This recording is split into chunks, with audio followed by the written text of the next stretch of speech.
Hello, and welcome back to Horror Drift Stories. Before we begin, feel free to leave a comment and tell me where you're listening from. I love reading them. If you enjoy drifting into dark and unsettling stories, don't forget to like the video and subscribe to the channel. Now, get comfortable, relax your mind, let the outside world fade away, and let's begin. Story 1. Are you ready? The lab assistant asked. Never been more ready, I said, trying to sound braver than I felt. The helmet was heavier than I expected. It sat tight around my skull, cool metal and padded straps pressing into my temples. I looked to my right.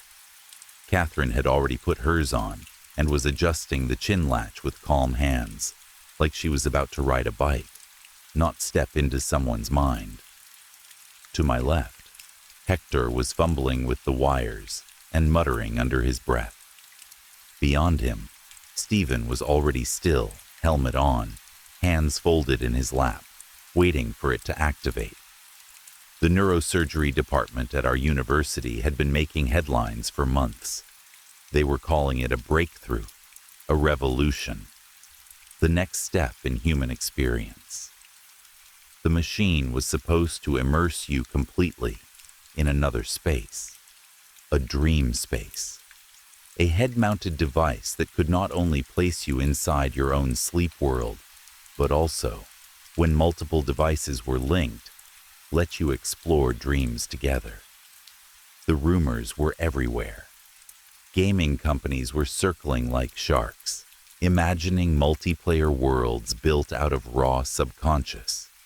Police investigators were apparently already asking what it might mean for memory retrieval, for witnesses, for suspects. If you could walk through a dream, could you walk through a lie? Could you find what someone was hiding in the folds of their mind? That wasn't why we were there, though. We were there because we were broke. Me, Hector, and Catherine had been friends since our first year of university. We met on a class camping trip, the kind where everyone pretends they love nature while quietly checking their phones behind trees. We bonded over the same things: bad coffee, cheap meals, shared lectures, and the constant panic of being students without money. So when a professor started handing out flyers about taking part in a dream experiment, we didn't even hesitate. $300 for half a day of lying around with a brain helmet on your head. Easy money. That's what we told ourselves. We didn't stop to think about what dream exploration actually meant. We didn't stop to ask what would happen if something went wrong, because people don't like thinking about wrong things when rent is due. We were excited, honestly. We pictured it like a weird virtual reality game. We joked about seeing embarrassing things, like Hector's nightmare of failing exams, or Catherine dreaming about her celebrity crushes. We laughed like it was harmless. The only odd one out was Stephen. The scientists told us they wanted to test different relationship dynamics when multiple people were connected, and they needed someone outside our friend group. We argued about it in the hallway. We didn't want a stranger in our heads, but the extra payment for each participant was higher with a mixed social group, and we were all weak to money. Stephen didn't talk much. He looked harmless enough, quiet, neutral. He had that blank, polite face people have when they're trying not to show anything. He never smiled, but he also never glared. He was like a piece of paper, nothing written on it, but you could imagine anything you wanted. And then there was Professor Wilkin. The whole machine was his brainchild, his pride, his obsession. He'd been teaching at the university for years. The kind of professor people either loved or hated, mostly because he spoke like he was always performing for an audience. He wanted to show how confident he was in his invention by being one of the first to experience it himself. We were strapped in on reclined chairs in a lab that smelled like disinfectant and warm electronics. A line of assistants moved around us, tightening straps, checking monitors, murmuring to each other. One of them handed each of us a small pill. It was pale green and smelled of mint. "It'll help you fall asleep," the assistant said. "It makes the transition smoother." I rolled it between my fingers. Mint, like gum, like toothpaste, something oddly comforting. I swallowed it dry. It stuck in my throat for a second, then slid down. "Just lie still," the assistant told us. "The system will do the rest." Professor Wilkin, already wearing his helmet, lifted his head slightly, like he was addressing an invisible crowd. "Once more unto the breach, dear friends," he said, and I heard a few assistants chuckle politely. I remember thinking it was a strange thing to say before going to sleep. Dramatic, theatrical, almost too much. But Professor Wilkin loved being too much. A couple of minutes passed. My hands started to tingle. Then my feet, like pins and needles, spreading through my body in slow waves. The lights above me blurred. The ceiling felt like it was stretching farther away. My thoughts became slippery. I tried to hold on to them, but they slid away like soap. Then there was nothing. When I opened my eyes, the world had color, but not the kind you see in real life. Purple and orange haze swirled around me like a fog made of paint. The sky didn't feel like sky. It felt like the inside of a bruise, glowing. I blinked hard. My vision didn't sharpen. It stayed soft, dreamy, like a photograph out of focus. I pinched my arm. I felt the sting, but it was distant, like the pain had to travel through water to reach me. So I was dreaming, but I was awake inside it. I was standing near a fountain that spouted purple water. The water didn't splash. It rose and fell in smooth arcs, like it was obeying a different set of rules. When it hit the basin, it didn't ripple. It just folded into itself and vanished. I walked around, my steps making no sound. That was when I saw him. An old man sitting on a bench playing a guitar. His hands strummed the strings, but no music came out. Instead, shapes did. Bright, floating shapes, like colored notes made solid. They drifted upward and dissolved into the haze. I walked closer and spoke. "Where am I?" No sound came out of my mouth. Instead, my words appeared in the air in front of me, made of letters. The letters were in different fonts, some sharp, some rounded, some shaky like handwriting. The old man looked up. His eyes were calm and empty at the same time. "Where music is silent," he replied. The word music turned different colors as it floated. Blue, green, red, then back to gray. I didn't like that answer. I left him and kept walking, searching for something familiar. After a while, I found Hector. He was standing near a purple lake, watching a group of mermaids.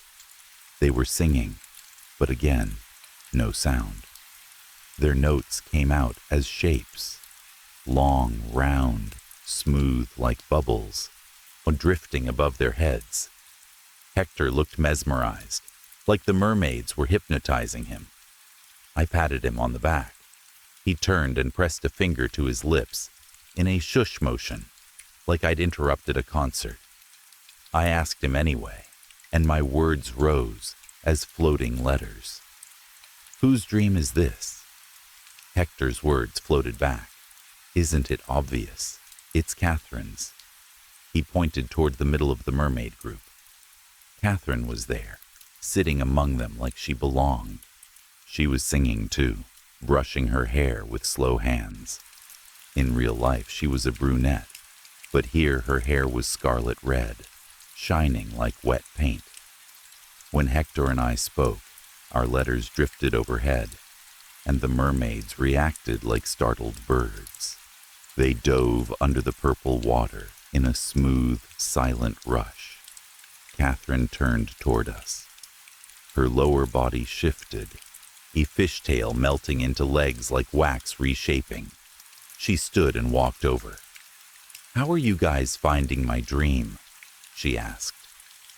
Her words appeared in a mix of purple, pink, and orange, like they couldn't decide what they wanted to be.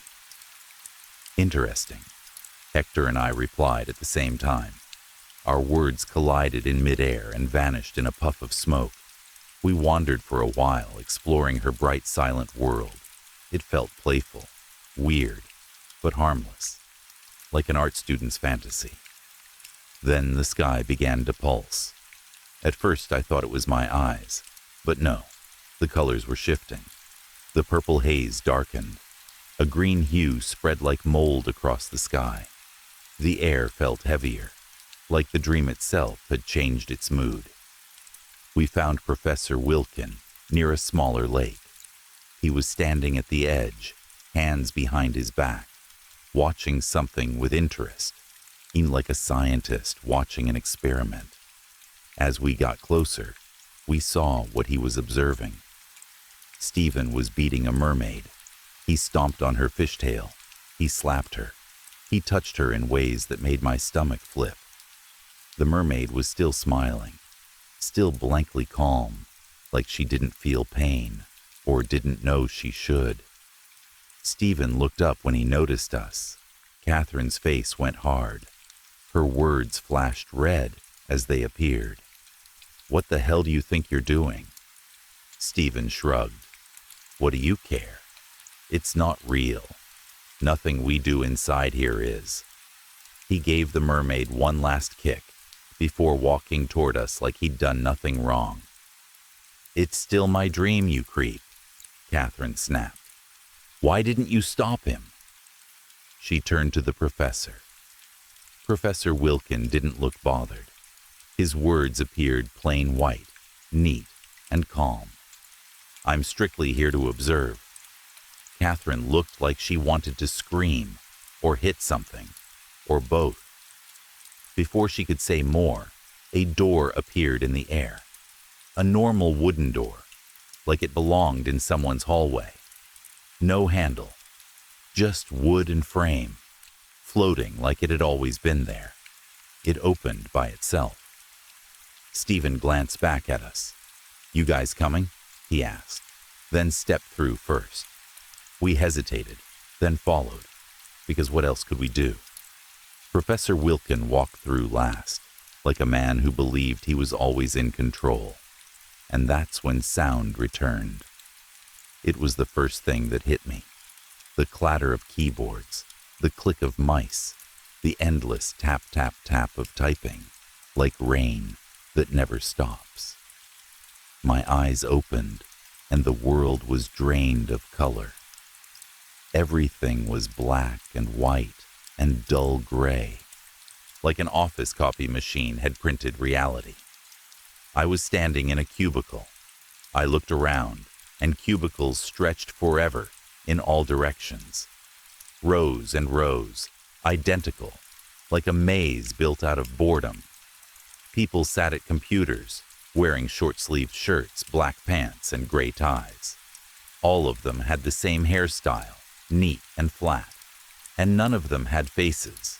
Or maybe they had faces but no features. Smooth skin where eyes should be. No nose, no mouth, no brows. Just blank heads angled toward blank screens, clicking and typing endlessly. I leaned into one cubicle and asked, "Where am I?"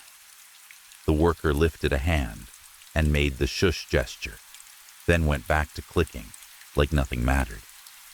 I walked through the aisles, my footsteps the only thing that felt real.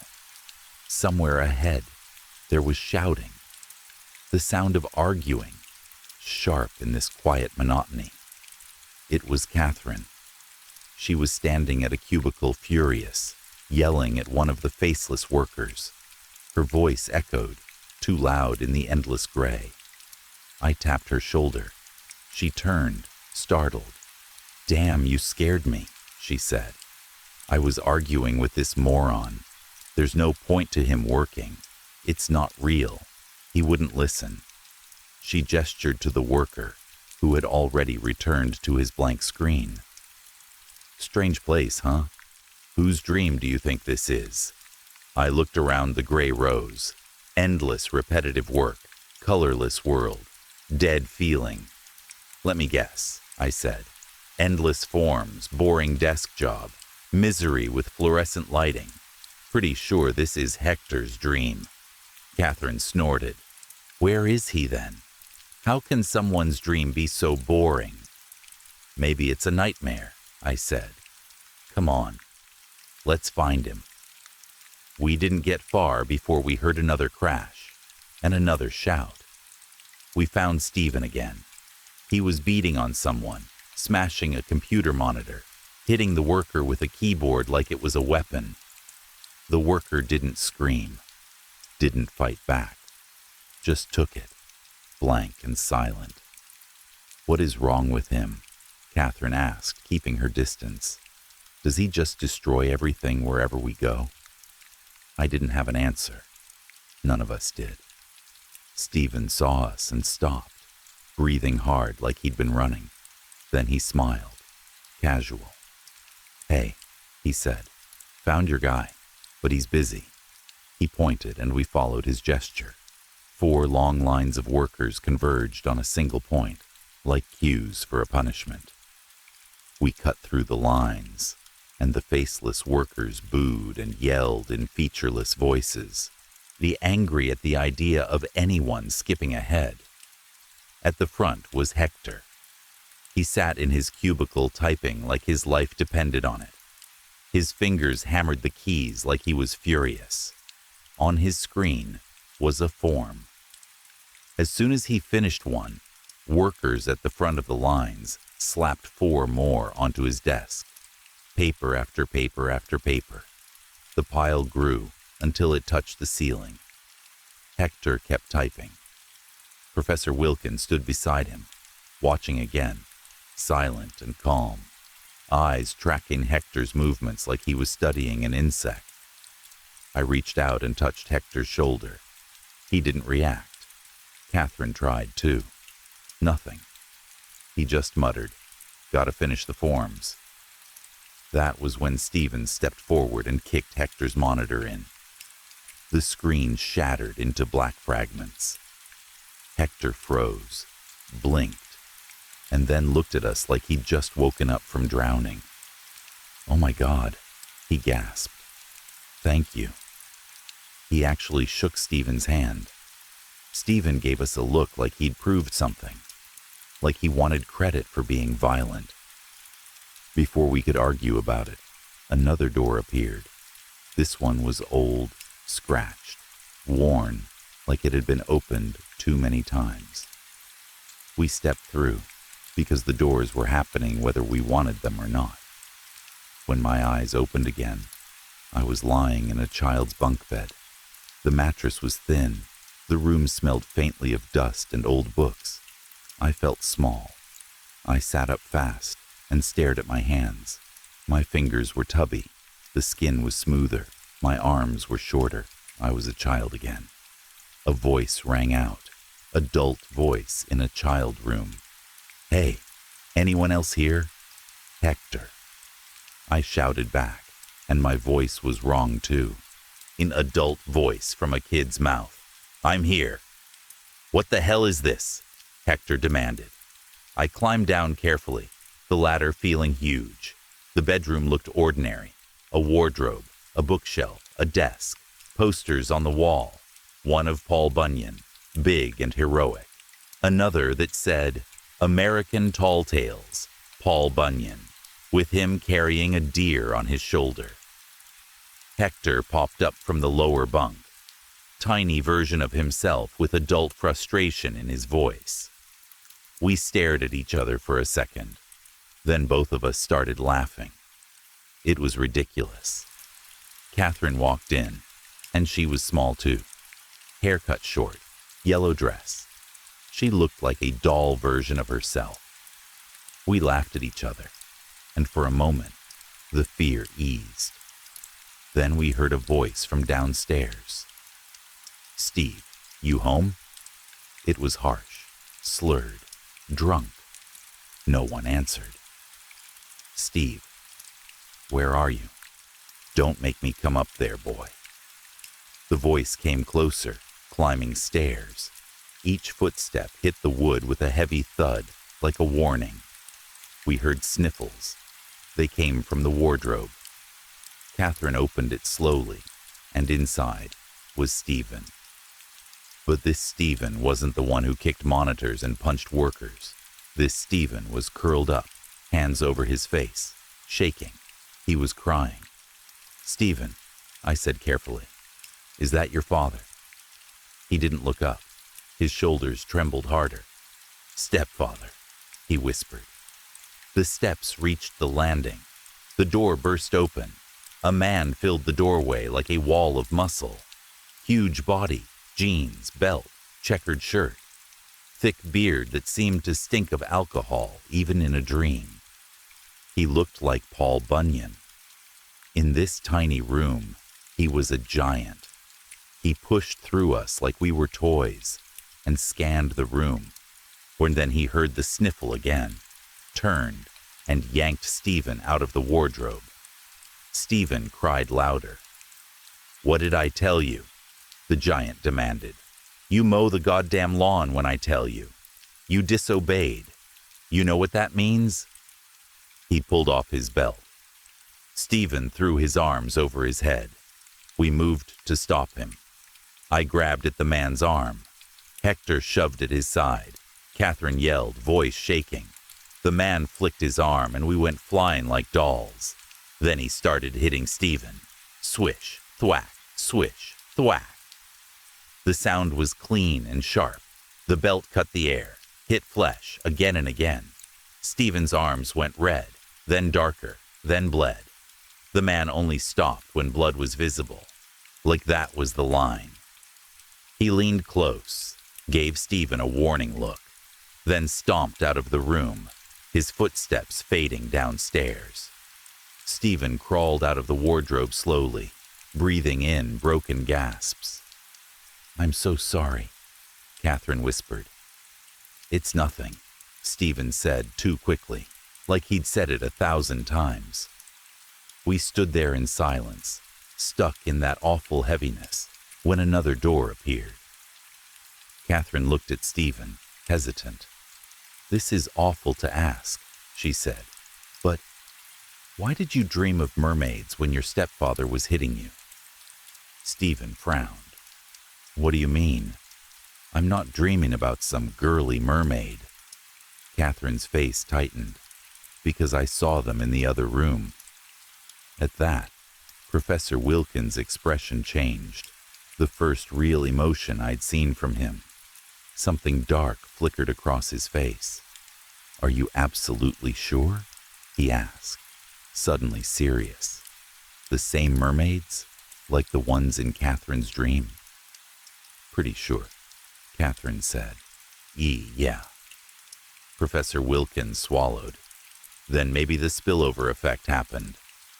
"The what?" I asked. "It's a theory," he said, "when dreams spill over and start affecting each other. When multiple minds are connected, the boundaries can leak." Catherine stared at him. "Why didn't you tell us that before we went in?" "This is the first time for a lot of things," Wilkins said stiffly. "I'll adjust the machine when we get out." "When are we getting out?" I asked, trying to keep my voice steady. "When we visited all of our dreams," he replied. "We have 2 left, yours and mine." We stepped through the door, and the landscape on the other side was wrong immediately. Desolate, unstable, like a collage made from pieces of our minds. I looked at myself and almost screamed. I wasn't human-shaped properly anymore. I was drawn like a cartoon. my body lines constantly shifting, morphing, reshaping like an animation that couldn't settle. When I spoke, sound came out, but letters also appeared above my head, floating and twisting. I found Hector, and he was a cartoon too. The same shifting lines, the same unstable outline. He was standing by a purple lake watching mermaids sing. He shushed me again. It was so familiar it made my stomach drop. I asked whose dream it was, and he said, "Isn't it obvious? Catherine's." Then he blinked hard, confused. "Wait a minute," he said. "I told you that already." "Trippy," I muttered, and my letters wobbled in the air. "Let's find the others." We walked until we found the old man again, surrounded by mermaids. We approached, and before we could reach him, the mermaids looked up. They had the same hairstyle now, neat and flat, and no faces, smooth heads, no eyes, no mouths. They spoke in unison, their voices flat, and the words appeared in the air too, where music is silent. Then they grabbed us, hands like cold water wrapped around my arms. My legs sank into the ground, as if the earth turned to mud. My lower body disappeared. I tried to kick, but there was nothing to push against. Hector sank beside me, and suddenly I was back in the office world, the endless cubicles, the constant clicking of keyboards and mice. I stood up dizzy and pinched myself. The pain was there, but far away, like I was losing my grip on reality, even inside the dream. Hector jumped into my cubicle. His cartoon body flickered, then stabilized into child form, then back again. He looked like he was glitching. I looked toward the center of the cubicle C. There were lines, endless lines. But they weren't faceless workers anymore. They were bearded men, mountains of meat, wearing jeans with belts and checkered shirts. All of them looked like Paul Bunyan. Each held a belt in his hand. And where the lines converged, Stephen was on the floor. The men at the front took turns beating him. Swish, thwack, swish, thwack. When one finished, another stepped forward, like it was a system, like it was an assembly line built for pain. I ran toward them, shouting. Hector ran with me. We tried to push through. The giant men grabbed us. Our legs sank again. The ground swallowed our lower bodies like quicksand. Stephen sank too, and his scream turned into a muffled sound as the floor took him. I opened my eyes, and I was a child again. But now, Hector's body had changed. He had a mermaid tail, mismatched and wrong, like someone had stitched it onto him. His adult face sat on a child body with a fishtail, and it didn't fit. It made me nauseous. When I spoke, my words slurred, like I was drunk. When Hector spoke, his mouth moved, but only letters came out, floating. We stumbled through a shifting landscape trying to find Catherine, trying to find an exit, trying to find something stable. Then we heard sounds like comic book violence. Pow, whack, thud. We turned and saw Professor Wilkin beating on a mermaid. My throat tightened. "What the hell do you think you're doing?" I shouted. Wilkin looked up, and for a moment he looked exactly like Stephen had looked earlier. Cold, detached. "What do you care?" he said. "It's not real. Nothing we do inside here is." Then he paused, as if something clicked. His face shifted, guilt rising like a wave. "I'm so sorry," he said. "This wasn't supposed to happen." I looked at the mermaid. Her face was Catherine's, but it changed by the second. Hector, then Stephen, then Wilkin, then Catherine again. A swirling mess like ink in water, like my brain couldn't decide who she was. "What is going on?" Hector demanded, his floating words wobbling in purple and orange. The spillover effect is getting stronger, Wilkins said. The dreams have mixed. If it gets strong enough, we could experience dreams within dreams. There's no telling when we'll get out. My stomach clenched. This is really freaking me out, I said, and my letters shook. No one replied. We stood there listening to the air, which felt too thick, like it had weight. Then, another door opened. Behind it was a tunnel made of endless doors. They lined the walls. They lined the ceiling. Doors inside doors inside doors. Each one slightly different. Each one promising escape. Each one promising more. I ran into it. I ran because I couldn't stand being trapped in that shifting nightmare. I ran because I thought maybe speed could save me. I ran because I was desperate for a way out. I stepped out of the tunnel onto a brick floor. I was near a fountain again, spouting purple water. It was nighttime now. The haze was darker. Above me were countless brick platforms at strange angles, each with its own fountain, floating in impossible directions. I looked up, down, left, right. There was no single up anymore. I walked behind one fountain and ended up on a platform that was perpendicular to the one I'd been on. The world twisted without warning, like gravity was a suggestion. I stepped back, and parts of my body appeared on one platform, while the rest remained on the other, split like an optical illusion. I jerked forward in panic, and my body snapped together again. I kept moving through fountains, stepping from platform to platform, trying to follow a path that made sense, until I heard something. Not silent music this time. Actual impact sounds. A beating. I followed it. On a parallel platform, Stephen stood there as a mountain of meat, wearing jeans and a checkered shirt, belt in his hand. He was beating on someone. At first, I thought it was his stepfather, because the man he was hitting looked like Paul Bunyan, too. Then I got closer and my stomach dropped. It was Professor Wilkin. Stephen's face was twisted with grief and fury, tears running down his cheeks even as his arm stayed raised. I rushed forward and grabbed Stephen's wrist mid-swing. He froze, shaking. "It's okay," I said, and I didn't know why I said it. It wasn't okay. None of this was okay. I turned to Wilkin. "Where are we now?" I demanded.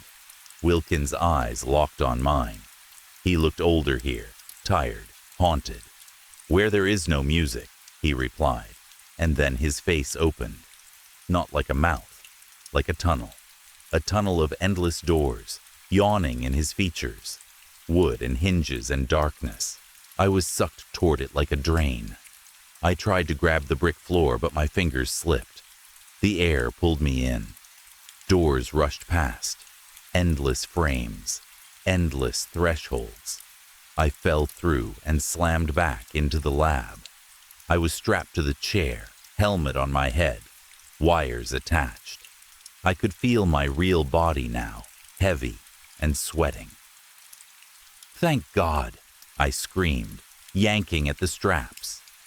"Get me out! Get me out of this thing now!" Lab assistants rushed over, but their faces were wrong. They had faces, but no features. Smooth skin, no eyes, no mouth, no nose. They leaned in close and spoke in perfect unison, their voices calm and flat. "Once more unto the breach, dear friend." My vision swirled. "No!" I roared. "No, no, no!" And I was plunged back down again. A mermaid filled my sight. She looked up and her face was Catherine's. No, it was Hector's. No, it was Stephen's. No, it was Professor Wilkin's now. Her features slipped and shifted like melting wax. She dragged me down into the ground. I sank into purple and orange, into drab gray, into endless cubicles. Rows of people surrounded me. One row was an infinite number of Catherines. Another row was endless Hectors. Then endless Stevens. Then endless Professor Wilkins. All of them screamed at me in unison, the sound drilling into my skull. Once more unto the breach, dear friend. They were mountains of meat now, Paul Bunyan clones, belts in hand. They raised the belts like priests raising a holy object. The world melted. I stood on a precipice. Beneath me were jagged stone edges like teeth. Mermaids perched on the tips, staring with blank faces. Below was a swirling pit of colors and faces, a blur of all our dreams mixed into one hungry thing. A door hovered in the air above the pit. It was the only solid shape. Before I even understood what I was doing, I started running. My legs pumped. My lungs burned. I screamed as I leapt. My hand caught the lower frame. My fingers slipped, then grabbed again. I hauled myself up inch by inch, nails scraping wood, arms shaking. I dragged my body through the doorway, and everything went dark. When I woke, I was screaming, real screaming. The lab assistants were ripping the helmet off my head, hands urgent, voices loud, real voices, real mouths, real eyes. "Are you okay?" one of them asked. "Your brainwaves spiked for a minute there." I couldn't answer properly. I could barely breathe. I pinched myself hard. It hurt. The pain was close, sharp, real. I looked around. My friends and Professor Wilkin were still strapped in, helmets on, bodies stiff. The assistant caught my stare. "We can't disconnect them yet," she said quickly. "Their readings are still too high. If we pull them out too suddenly, the shift could hurt them. They might not adjust to reality." Reality. That word sounded strange, like it didn't fit in my mouth. I stumbled outside for air. The sky was normal, blue, quiet. Birds sounded like birds, not shapes. The wind smelled like trees, not disinfectant. I breathed in until my chest hurt. One by one, the others woke up, all of them screaming, even Professor Wilkin. The lab didn't want trouble. They sat us down and pushed papers at us with tight smiles. A non-disclosure agreement, big legal words, threats disguised as polite warnings. I signed because I was shaking and exhausted and scared. But the truth is, I couldn't keep it to myself. I needed it outside my head. I needed to warn someone, because if the project continues, someone else will take the money and sit in that chair and think it's harmless. Someone else will laugh and say easy money. Someone else will step into a dream and find a door that shouldn't be there. I wouldn't do it again. Not for $1,000,000. So consider this my warning. Stay away from it. Stay away from the machine. Stay away from the experiment. Stay away from any promise that you can explore dreams like they are theme parks, because some places are not meant to be visited.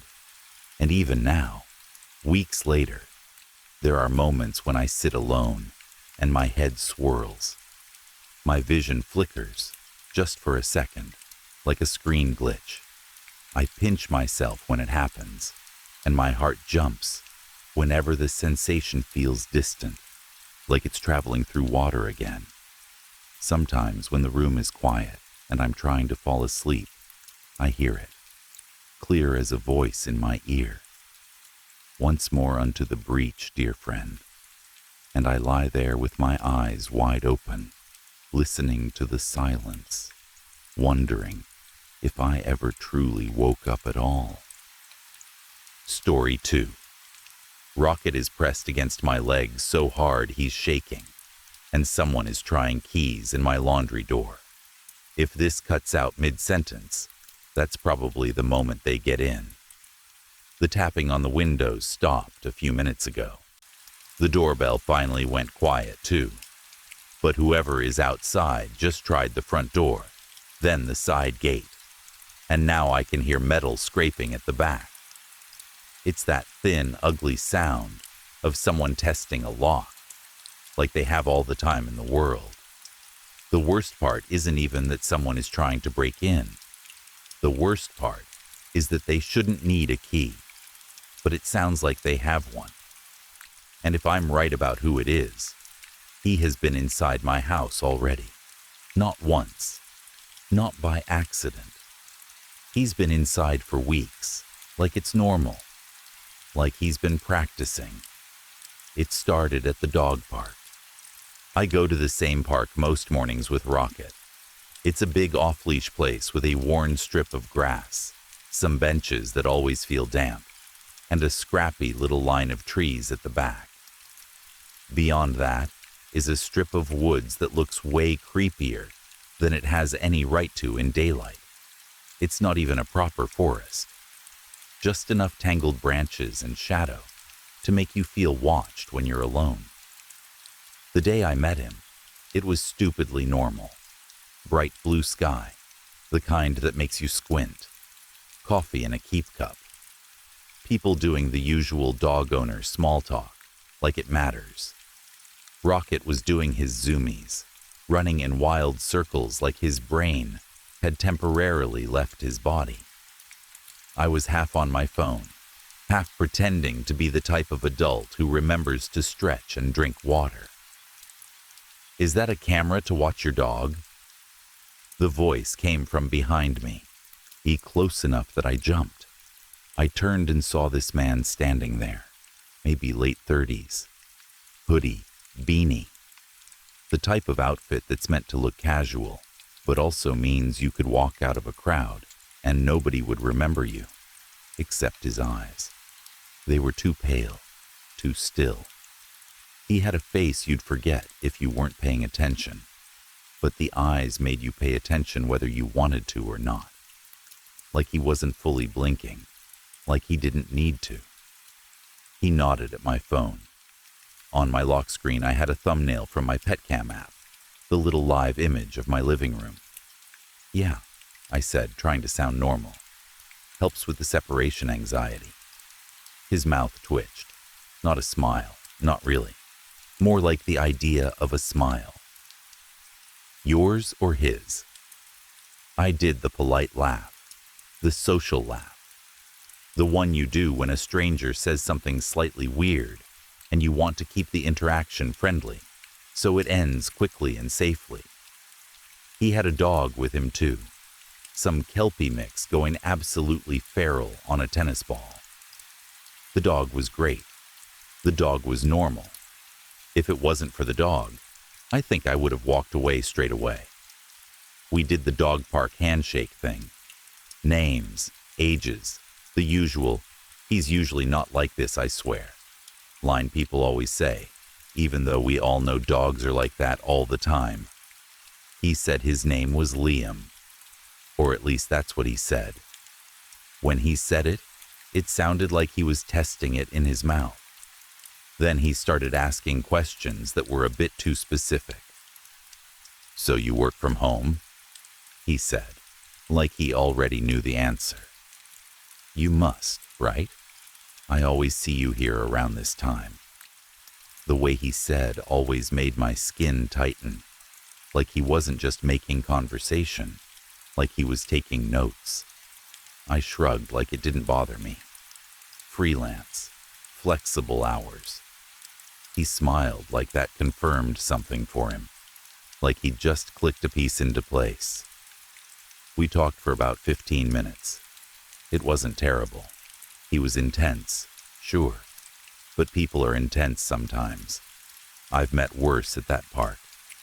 I told myself he was just lonely, or awkward, or one of those people who doesn't know how to have a normal conversation without turning it into an interview.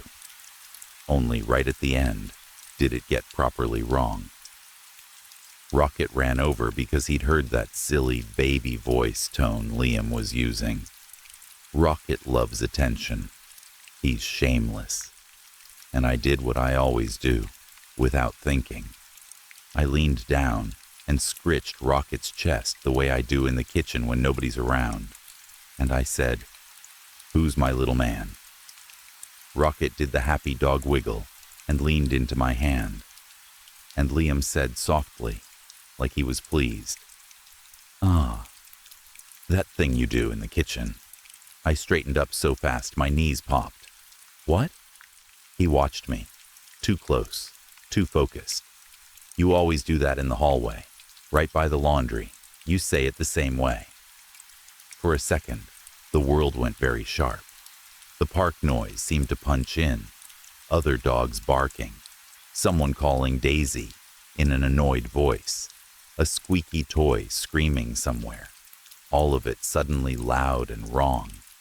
I felt that stupid automatic impulse to laugh again, to make it into nothing, to smooth it over. "I mean," he added, way too late, trying to sound casual and failing. "I just assumed you look like the type." "What type?" "The type of person who talks to their dog when they're alone. The type of person who has a hallway. The type of person who has a laundry door." I forced a laugh because I didn't know what else to do. My face did the polite thing while the rest of me went cold. "Yeah," I said. "I guess." He nodded like we'd shared a joke, like he hadn't just walked right over a line. I left the park early. I told myself it was nothing, that it was just a weird comment, that he was making assumptions based on, I don't know, my personality. People do that all the time, but it stuck in my head in that way. Only wrong things do. You know when your brain puts something in a special file that says, "This is important, but we don't know why yet." That file, the one you wish you didn't have. A few days later, I got an email from the pet cam company. "We've detected a login from a new device. If this wasn't you, we recommend changing your password." There was a location listed too. A suburb on the other side of town, about 20 minutes away. I stood in my kitchen reading it twice, then 3 times. I told myself it was a glitch, an error, a server issue. Those companies mess up location data all the time, right? Sometimes it's wrong. Sometimes it's vague. Sometimes it's just nonsense. I clicked through to the change password screen anyway. Then Rocket trotted in with his squeaky toy and shoved it against my shin, demanding attention, like he always does. I laughed, because dogs are easy in the way people aren't. I scratched behind his ears, and I thought, I'll do it later. I didn't. That's the part that keeps replaying in my mind now, like a cruel little loop. You had one job. The first time I thought I saw Liam again was at the park. I was mid-conversation with another owner, laughing about how their pug was bullying a German shepherd, when something over their shoulder snagged my attention. It wasn't even a shape at first, just a wrongness in the background. In the tree line, just beyond the off-leash boundary, someone was standing half-hidden behind a trunk, just standing. Dark hoodie, head tilted like he was listening to something that wasn't there. I blinked. The person was gone, not like they walked away, more like they'd been erased back into the trees. "You okay?" the other owner asked. "Yeah," I lied. Thought I saw someone I knew. I told myself it was a jogger, someone cutting through, someone having a break. People do weird things in parks. Then it happened again. I came out of the pet supply shop one afternoon with my arms full of overpriced treats and a new squeaky toy Rocket absolutely did not need. Across the street, at the mouth of a narrow alley, there he was. Same hunched shoulders, same beanie, same stillness. When I looked at him, he didn't react like someone caught doing something suspicious. No startled movement, no guilt, no pretending to check his phone. He just stepped backward, slowly, like he'd expected me to come out at that exact moment, and he'd already planned his exit in advance. By the time I crossed the street, he was gone. The whole walk home, I kept muttering to myself like an idiot. Coincidence. You're spiraling. It's fine. But that night, when I checked the PetCam app from bed out of habit, the little light on the camera blinked on. That's normal. It does that when you open the live view. The light comes on. It's meant to let you know the camera is active, except this time there was a delay. The stream went black for a second, then static. Then my living room slowly came into focus. Only the angle was slightly off, too low, like someone had bumped the camera, or tilted it, or moved it, and didn't quite put it back right. Rocket was in his bed in the living room. He lifted his head and stared straight into the lens, not in that lazy, sleepy way. His ears pinned back. A low, warning growl came out of him, soft but serious. I checked the app settings. No other logins showed, just my account. I told myself it was a glitch, a reset, a software hiccup. I told myself that a lot. Then came the spare key. I locked myself out, taking the rubbish out. Classic move. The door swung shut behind me, and there I was on the back step in socks. No phone, no wallet, no keys. Just me and the wheelie bin like a scene from a sitcom, except Rocket was barking inside like I'd abandoned him forever. I keep a spare key for the laundry side door in an old pot near the back fence. I've used it plenty of times. It's a stupid system, but it has worked for years. Except this time, when I dug through the dirt, it wasn't there. I emptied the pot. I checked the soil. I checked the ground around it. I checked the crack in the fence where I sometimes shove junk mail when I can't be bothered. Nothing. I ended up climbing in through a window I'd left latched, but not locked. I scratched my arm on the frame and scared Rocket half to death. He jumped all over me when I got inside, whining and wagging and looking guilty, like he'd somehow caused it. I told myself I must have moved the key and forgotten. People forget things. People misplace things. I'm not perfect. Later that night, I was sitting on the couch trying to calm my nerves when my phone buzzed with a notification. Person spotted in laundry. I stared at the screen until my eyes stung. I don't have a camera in the laundry. I have no reason to. That room is boring. It's a washer and dryer and detergent and a mop bucket. There is nothing to watch. The notification vanished before I could tap it. Just blinked away like it had never existed, like reality corrected itself. I opened the PetCam app so fast, I nearly dropped the phone. The PetCam light was already on. I swear on Rocket's life, the camera moved. Not a big movement, just a tiny adjustment, like someone nudged it, like someone was fixing the angle, putting it back where it belonged, neat and careful. By the time I saw Liam a third time, I'd stopped telling myself it was coincidence. I was unloading groceries from the car. It was that blue hour where everything has soft edges and shadows get longer too early. Rocket was inside behind the baby gate, barking because he hates being separated from me even for 2 minutes. Across the road, there's another strip of trees. Nothing dramatic, just scrub and branches, the kind of natural feature that makes a house feel more private, according to property listings.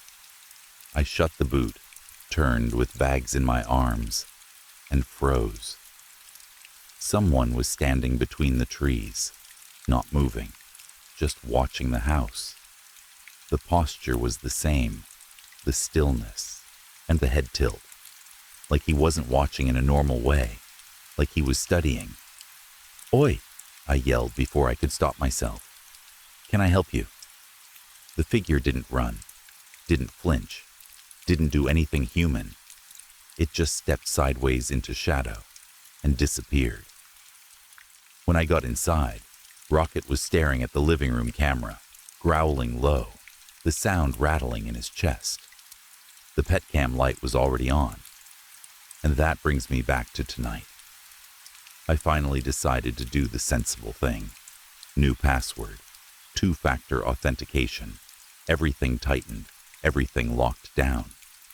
I sat down after dinner, opened my email to find the original warning, and I saw a new one sitting on top of it. Sent 30 minutes ago. Your password has been changed. If this wasn't you, please contact support immediately. I hadn't changed anything. My heart did that cold drop, for like stepping off a curb you didn't see. I grabbed my phone and opened the PetCam app. It logged in without asking for a code. Straight in, because I was already verified, I guess. The live feed popped up. At first, I didn't understand what I was looking at. It was my living room, but the angle was wrong again. Higher up, tilted slightly, like the camera had been moved closer to the hallway. Rocket appeared in the frame, pacing, looking from side to side, nails clicking on the floor. The audio hissed softly, and under the hiss was something else. Breathing. And it wasn't Rocket's. It was slow and close to the microphone, like someone was leaning over the camera, inches away, enjoying the sound of it. I stared at the screen, trying to make my brain do something useful, trying to find any normal explanation. And that's when the porch light flicked on. In the PetCam feed, the wash of light hit the front door. I hadn't touched the switch. Then I heard it. Tap, not on the screen, in real life, on my actual window. I turned so fast my neck cracked. Another tap, on the glass by the front door. Then a louder one, like someone was testing how brave I was. Rocket went wild, sprinting back and forth, barking and whining, skidding on the boards. The doorbell rang. Not an impatient ring, just one cheerful chime. Then silence. Then another. Like someone pressing it with calm patience, the patience of a person who already knows you're home. I put the phone down and crept to the door, staying to the side like every scary story and every bad instinct has taught me. I peered through the narrow gap in the curtain. No one on the porch. But across the road, in the tree line, he was there. Hoodie, beanie, head tilted, and when he saw me looking, he lifted one arm and waved, slow and lazy, like we were friends, and I was being silly for hiding. I dropped the curtain. My stomach rolled. The doorbell rang again, longer this time, like he'd lost patience for the game. My phone buzzed. New device added. Guest. Live view on. The PetCam light flared, washing my hallway in that cold little glow. From the back of the house, near the laundry, I heard a sound that made my blood go thin. The clunk of a key sliding into a lock. The laundry door.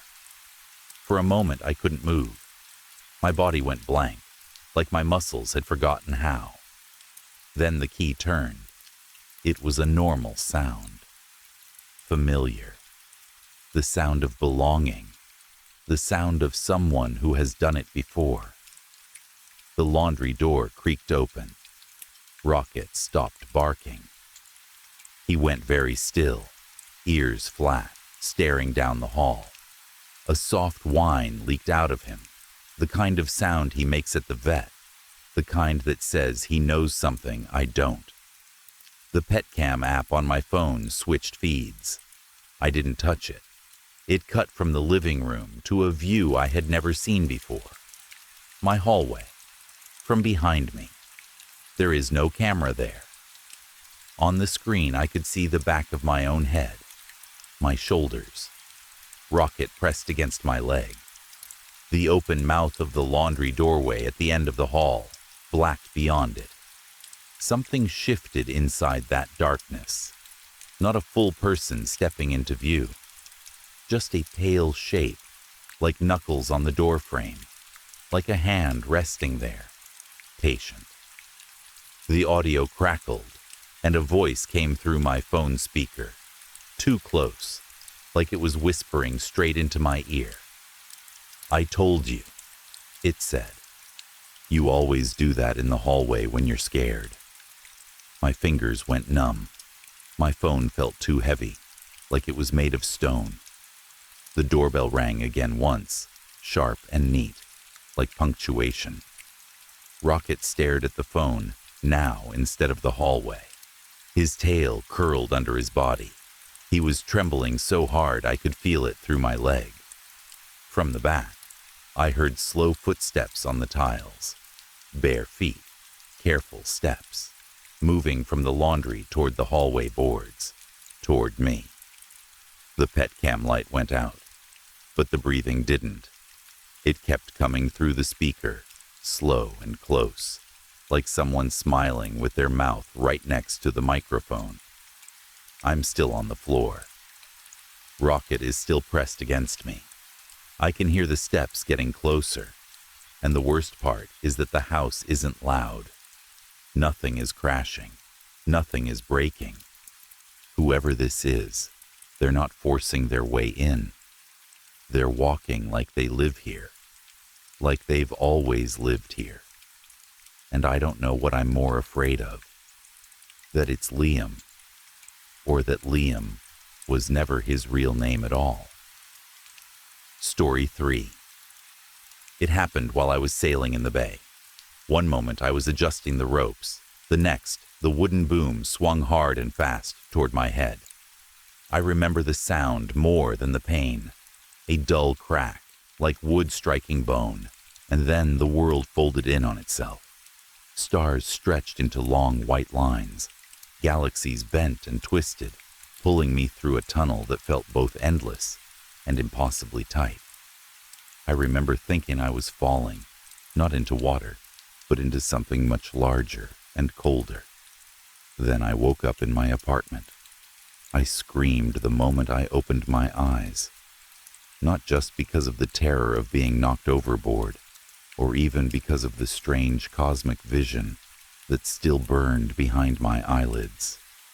I screamed because this place, this so-called apartment, was wrong. I didn't need to look around to know it. My body knew before my mind caught up. It was the same shape as my home, the same layout, the same furniture, but it felt like a copy made by someone who had never lived a human life. When I looked down and saw my dog, Bonnie, sitting by my feet, my fear only deepened. She looked exactly like my English Springer Spaniel. Same coat, same floppy ears, same excited posture. But she wasn't Bonnie. Her eyes were too sharp, too bright, too aware. They reflected the room in a way that made my skin crawl, like mirrors instead of eyes. I turned away from her quickly, my chest tight. Everything was perfect. That was the problem. The air was clean, the light was soft, the silence was gentle. Too gentle. Nothing hummed or rattled or felt lived in. It was like walking through a staged home, meant to be photographed, not inhabited. I stumbled into the hallway, my legs weak, trying to decide which nightmare I was still trapped in. Was the boating accident the dream, or was this? Before I could think it through, there was a knock at the front door. I don't remember opening it. I only remember standing there, staring into a hallway that was bright white and impossibly clean. nothing like the hallway outside my real apartment. Standing there was a man who looked average. Average height, average build, average face. Brown hair, maybe. Brown eyes, possibly. My memory of him slips every time I try to focus on details, like my mind refuses to hold on to his shape. "Hello, Finnegan," he said. "I'm your guide." "Guide?" I asked, my voice thin. He nodded, or maybe he didn't. There is no gentle way to do this. He raised his hand, and a blinding white light burst from behind me, flooding the apartment. It reflected off the walls and ceiling, searing my eyes. I lifted my arm to shield my face, but he gently took it and lowered it again. His grip was firm, but calm, like someone handling a nervous animal. He turned me toward the living room windows, and together we walked forward. I stopped breathing. Outside was not my neighborhood. Instead, there was a vast enclosed community, surrounded by towering walls made of reddish stone blocks, each one set with glowing jewels. The walls had gates at intervals, made of pearl bars and topped with sharp railheads. On top of each railhead sat something that moved, something that ruined the beauty of the place. I couldn't make out details from that distance, but the way they twitched and shifted made my stomach turn. Inside the walls, the land stretched out for what looked like miles. Roads made of gold wound between buildings, but the gold didn't look solid. It shimmered and flowed, like warm liquid frozen in place. There was light everywhere, but no sun. The sky was filled with thick white clouds and no real blue, making it clear this place didn't belong to Earth. Buildings lined the golden roads, 4 stories tall, made of harsh white brick. Through their windows, I could see homes. Some looked normal enough, others did not. Behind one window was a dense forest, thick with life. Behind another was a black void that seemed to swallow light. In one building, a massive humanoid creature with scales stood by the window and waved at me. It smiled, and though the smile wasn't aggressive, it was empty, like nothing lived behind it. I made a small sound and nearly fell. The guide caught my arm. "You are dead, Finnegan," he said calmly. I already knew it, deep down, but hearing it out loud was like being hit again. "What is this place?" I asked. "The place where all souls eventually rest," he replied. "No matter where they come from, no matter what they believe, every soul is given a personal paradise. This is yours." "Heaven?" I asked. "If you like." "But I don't believe in God," I said. "That does not matter," he said. "This is not a reward for belief. It is for the righteous. Faith is irrelevant. Religions only ever glimpsed fragments of this place through those who briefly returned to life. You will join them in time. For now, your body still exists in between." I pointed past the walls. Beyond the gates, there was only darkness.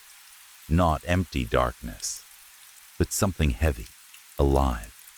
It made my stomach knot just to look at it. "What's that place?" I asked. "Many names exist for it," he said. "Hell, perhaps." I repeated the word, fear flooding me. The guide looked at me then, and something in his eyes changed. They felt deep, darker than the darkness beyond the gates. I blinked, and suddenly we were standing outside, on the golden road. It was warm under my feet, almost soft. I looked back at the building, searching for the scaled creature, thinking of Bonnie's eyes. Perfection felt wrong. Then I screamed again, because I finally saw what those moving shapes on the gates really were. Skeletons, bodies impaled on the railheads, still alive, twitching and writhing endlessly. And beyond the gates, arms reached through the bars, hands clawed toward us. I saw glimpses of twisted limbs, shapes that didn't belong to any human anatomy. They weren't demons, they were souls. A woman screamed behind us. She ran down the golden street toward us, tears streaming. "Kill me," she screamed. "Please kill me. Make it end." The guide stepped forward and pressed his hands over her eyes. Instantly, her screams turned into soft, meaningless sounds. She struggled, but couldn't move. "There will be no sadness here, Helen," he said. "No anger, only peace." When he pulled his hands away, I saw white, translucent strands stretching from her eyes, snapping free like wet threads. I knew he hadn't removed something physical. He had taken part of her soul. Helen smiled weakly, tears still falling. "Happy," she whispered. "Yes," he said. A man screamed from the gates, begging him to stop, and I realized then that the creatures beyond the gates were not demons at all. They were people from other worlds, abandoned here. The guide turned to me. His eyes were endless black. His hands touched my face. Pain exploded through me, not physical, but spiritual. He stopped quickly, taking only a small part. I smiled. Inside, I was screaming. "You still must function," he said. "You will go back." When his hand left me, I understood. Heaven was a lie, an illusion of perfection meant to trap souls forever. Life was meant to end. Meaning came from imperfection, from fear, from loss. Beyond the gates was not hell. It was the old heaven, abandoned after souls rebelled against endless perfection. The guide read my thoughts. He was not almighty. He was a survivor. When he reached for my hand, I kissed it without wanting to. Terror flooded me as I thanked him. Then I woke up in a hospital bed. 3 months had passed. To me, it felt like minutes. Now I am terrified of dying, terrified of choosing between endless darkness or endless false happiness. Heaven is no longer a comfort. Heaven has become hell. Story 4. You see, I am very ill. So ill that my husband has hired a whole staff just to care for me and the house, because there are so many things I can no longer do on my own. Every morning, one of my attendants comes into my room to wake me gently. They help me sit up and bring me my breakfast on a tray. Along with the food comes my medication. So many pills, in so many colors and shapes, that I sometimes wonder how my body keeps track of what they are meant to do. Still, they help. At least, they help most of the time. Some mornings, I am able to sit upright and feed myself, even though my hands shake badly and my muscles feel stiff and heavy, like they do not fully belong to me anymore. On other days, my attendant has to sit beside me and feed me spoon by spoon, the way you would feed a baby. At first, this was humiliating. I cried the first few times it happened, but over time, shame becomes tiring, and I have learned to accept it. I am grateful for my attendants and for everything they do to keep me clean, fed, and alive. After breakfast, the children usually come to see me. My beautiful children, my angels. They run into my room full of energy, laughing and chasing one another, jumping onto my bed and leaping back down again. I never scold them or tell them to stop. I love watching them play. It fills my heart in a way nothing else can. I have 3 children, and no matter how much time passes, they will always be my babies. My eldest is Jocelyn. She is 8 years old now. She is starting to look more and more like me. She has my sharp nose and my delicate eyebrows, which always seem to be pulled together in thought, and the soft roundness of her cheeks is beginning to fade.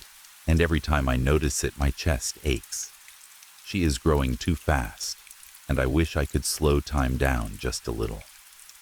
Simon is my middle child and my only son.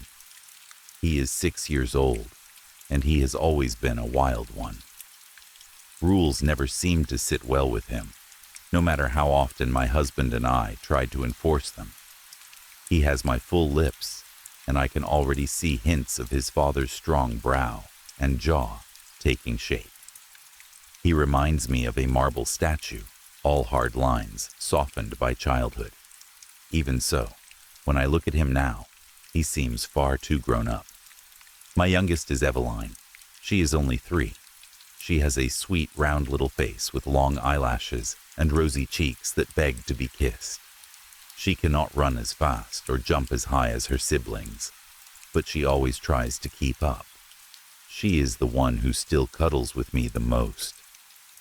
When I nap before lunch, she curls up beside me, fitting perfectly into the crook of my arm. The smell of her hair is warm and comforting, and it often sends me into the deepest, most peaceful sleep I ever get. When the children are not playing in my room, they are usually out in the garden. Jocelyn and Simon are always careful with Eveline, always waiting for her, always holding her hand. I am so lucky to have children who love each other so deeply. I used to join them outside before I became sick. Now I can only watch from my window, and sometimes that makes my chest feel heavy with sadness. There are many attendants who take care of me. They rotate through different shifts, which makes sense because they have their own lives and families to return to at the end of the day. My husband insists that I have someone with me at all times, so there are attendants for the morning, the evening, and the night. They help me bathe every day and help me get dressed. Being able to wear clean clothes each day means more to me than I can properly explain. It keeps me from feeling like I am wasting away. One of my favorite attendants is Tiffany. She only works with me twice a week, but when she does, she always takes the time to brush my long hair and braid it neatly. The others do not bother much with my hair, and it often becomes tangled. Tiffany is patient, gently working through every knot. Sometimes she murmurs softly as she braids, asking me where my beautiful children are. I always tell her they must be somewhere else in the house, playing or reading. She never argues, but she always makes a small clicking sound with her tongue and changes the subject. I also have doctors. Dr. Phillips visits me every day after lunch. He is tall and thin, with graying hair and thick black glasses that always look like they are about to fall off his nose. He asks me how I am feeling, and I usually give him the same answer. Then there is Dr. Wilcox, who told me to call her Jennifer. She says she is there to help with my feelings. She asks questions about my thoughts and memories, but I am often too tired to answer. When I do answer, she sometimes looks at me strangely and writes things in her notebook. I wonder what she does with those notes after she leaves. Everyone who takes care of me wears a uniform, except for my friend Allison. Allison comes to visit me whenever she can, and she always brings her dog, Fig. Fig is a large golden retriever with soft brown eyes. The first time Allison brought her, she seemed nervous. She held the leash tightly. Fig walked right up to me and rested her big head in my lap. I petted her, and she relaxed completely. I saw Allison loosen her grip and whisper something about Fig being a good judge of character. After that, Allison brought Fig every week. Fig would lie beside me on the bed, warm and heavy. Allison would sit in a chair and talk about small things. Sometimes she held my hand. Once, She asked why I was sick. I told her it was better not to know. She stayed anyway. One day, I noticed a newspaper headline about missing children. I recognized the father in the photo. My husband. My husband travels often for work. When he visits, he speaks quietly with my doctors. I hear words like no progress and medication changes. He only visits before dinner now. After dinner, when my medication begins to wear off, I am no longer foggy. I remember things, and when he comes too late, I attack him. As evening falls, the world changes. The warm light turns cold. My thoughts sharpen, and my children come back to me, not as they were, but as they are. Jocelyn's scalp is torn. Simon's head is crushed. Eveline carries her head in her hands. They ask me why. I remember everything. A trucker found me 3 years ago, covered in blood. My children's blood. The police took me away. The court said I was unfit to stand trial. They sent me here. Everyone believes I killed my children, but it wasn't me. And that is why I try to kill my husband every time I see him clearly. Because he knows the truth. And so do I. Story 5. It was a fairly quiet drive out to the coordinates we'd been given. Flynn and I had completely different music tastes, so we had agreed on a kind of truce. No music war. No handing the aux back and forth like a weapon. Either silence or a podcast. Only problem was, neither of us had downloaded anything, and there was no chance we'd have signal once we got deeper into the woods. Flynn sat in the passenger seat flipping through his location notes, like he might find a reason to turn the car around hidden between the pages. "What's up with this place again?" he asked, eyes still down. "I don't know the exact details," I said, keeping my gaze on the road. "Amy just said something about deer, avoiding this area. She wants us to check it out." He let out a breath through his nose, the kind that isn't quite a sigh, but wants to be. Couldn't it just be a bear or something? I understood why he was annoyed. It was Christmas week. We were meant to be at home, not driving into the middle of nowhere to soothe Amy's worries. I did field ecology work, and Flynn was one of the fire watchers, out of rotation for the season. He had only just got back to his family a few weeks ago. Then we got called in for this. I had been ready to leave out of state when Amy rang me. "It might be," I said, "but you know Amy. If we don't go look, she'll worry over it for weeks, and then we'll end up doing double the work in January." Flynn rubbed his temples like the very idea of extra work gave him a headache. "What does she think it is? A CWD outbreak? Deer get scared of everything. A tree could have fallen there last month and they'd still avoid it." Flynn was usually easygoing in the field. He loved being out there. He'd talk your ear off about tracks, bird song, weather patterns. But today, his anger sat heavy. I could feel it like a bad smell in a small room, and I hated how it dragged my mood down too. "I don't know, man," I said, trying to keep my voice light. "We go in, look around, tell Amy it's nothing, then go home. That's the plan." "Whatever," he muttered, and pulled an old Game Boy Advance from his bag. He clicked it on and started playing some random game he'd brought, thumb moving like it was the only thing keeping him calm. We drove the rest of the way in silence, until the Jeep couldn't go any further. Past that point, it would be walking.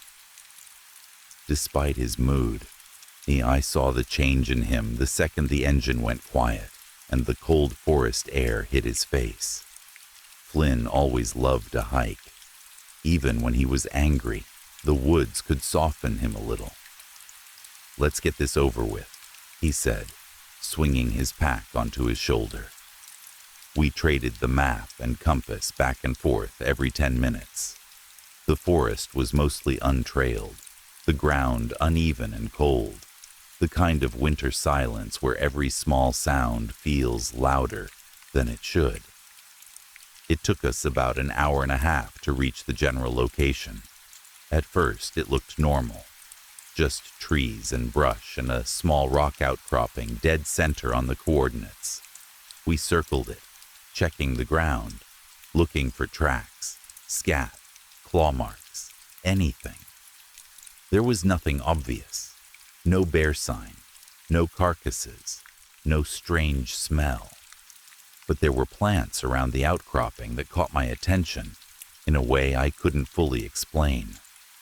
A few shrubs weren't growing the way they should. Instead of one main stem coming up from the ground, they stood on 4 roots, like legs. The roots rose out of the soil, then gathered into a normal-looking ball of branches and leaves. The shrubs were small, most only the size of 2 fists, but the shape was wrong enough that I stopped walking and stared. There were also larger ones, sapling-sized, with the same layout. 4 thick roots like legs, then a thicker bit of wood above them, where a trunk should have been. The roots on those were about as thick as 2 fingers. There were several of each type scattered around the outcropping. My first thought was that they'd grown over something. Maybe old debris, a buried log, a collapsed animal den. Something had been there, and then it had decayed or shifted, and the plants had kept growing, leaving behind this strange shape. I was still trying to make sense of it when I noticed rubble at the base of the rock outcropping. A small pile, fresh-looking, compared to the moss-covered stone around it. Above it, there was a chamber in the rock, like a little hollow that the fallen stones had revealed, big enough to hold a person if they crouched. That felt like an answer. Not a good one, but an answer. "Look at that," I said, stepping closer and writing in my field notes. "Looks like some rock shifted and caused a mini slide. The sound probably scared the deer, so now they avoid the area." Flynn, who had been crouched looking at one of the plants, gave a half nod without really looking at the chamber. "Shame we've never been out here," he said, voice shifting slightly, interest creeping back in. "These growth formations are pretty—" Then he swore sharply. My head snapped around. He was staring at his hand. Blood was already beading on his index finger, trailing into the center of his palm. He'd sliced himself on something sharp, probably one of the woody roots. "Piece of shit cut me," he muttered, already bringing his hand toward his mouth, like he meant to suck it. Flynn was reckless in the field. Always had been. He had a history of getting bitten, cut, bruised. He once slipped, hit his head, and almost drowned in a stream-fed pond because he'd knocked himself out. Amy had been there, thank God, and pulled him out. Ever since then, she hovered more than she wanted to admit. "Let me get something," I said, dropping my bag to the ground. Inside was the first aid kit we were meant to carry everywhere. Someone had slapped masking tape over the "Eerst" in first aid and written on it so it read, "Flynn Aid Kit." A dumb joke from April that none of us had bothered to peel off. I pulled out disinfectant spray and gauze. Flynn started to protest. "I can do it myself, Robin." "You're slow," I said, already spraying the cut, "and it's freezing. The sooner we get out of here, the sooner I can be warm." He didn't argue after that. I dressed the wound quickly, wrapped it up, and shoved the supplies back into my bag. We got up to leave, and as we turned, I accidentally kicked one of the small shrubs. It ripped out of the ground with a soft tearing sound and skidded across the forest floor. landing about 5 feet away. Flynn and I both looked at it, and then looked at each other. The plant lay on its side, roots exposed like legs bent at odd angles. It looked even wronger out of the ground, like it had been caught trying to stand up and walk. I told myself it was just my imagination, just a weird shape. Still, curiosity won. I decided it was interesting enough to bring back and pot, maybe show someone else, maybe get a better look at it, in good light. I carefully slid it into my bag, and we started the walk back. By the time we reached the Jeep, the sky was already starting to darken. We called Amy and told her what we'd found. We complained, because that's what you do when you've been dragged into the woods during Christmas week. And then we told her it looked like a mini rock slide.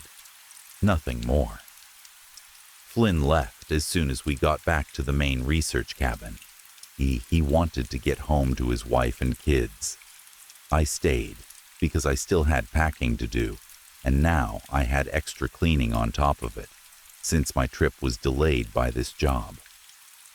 I was meant to leave the next day, but overnight, snow washed out a road further up.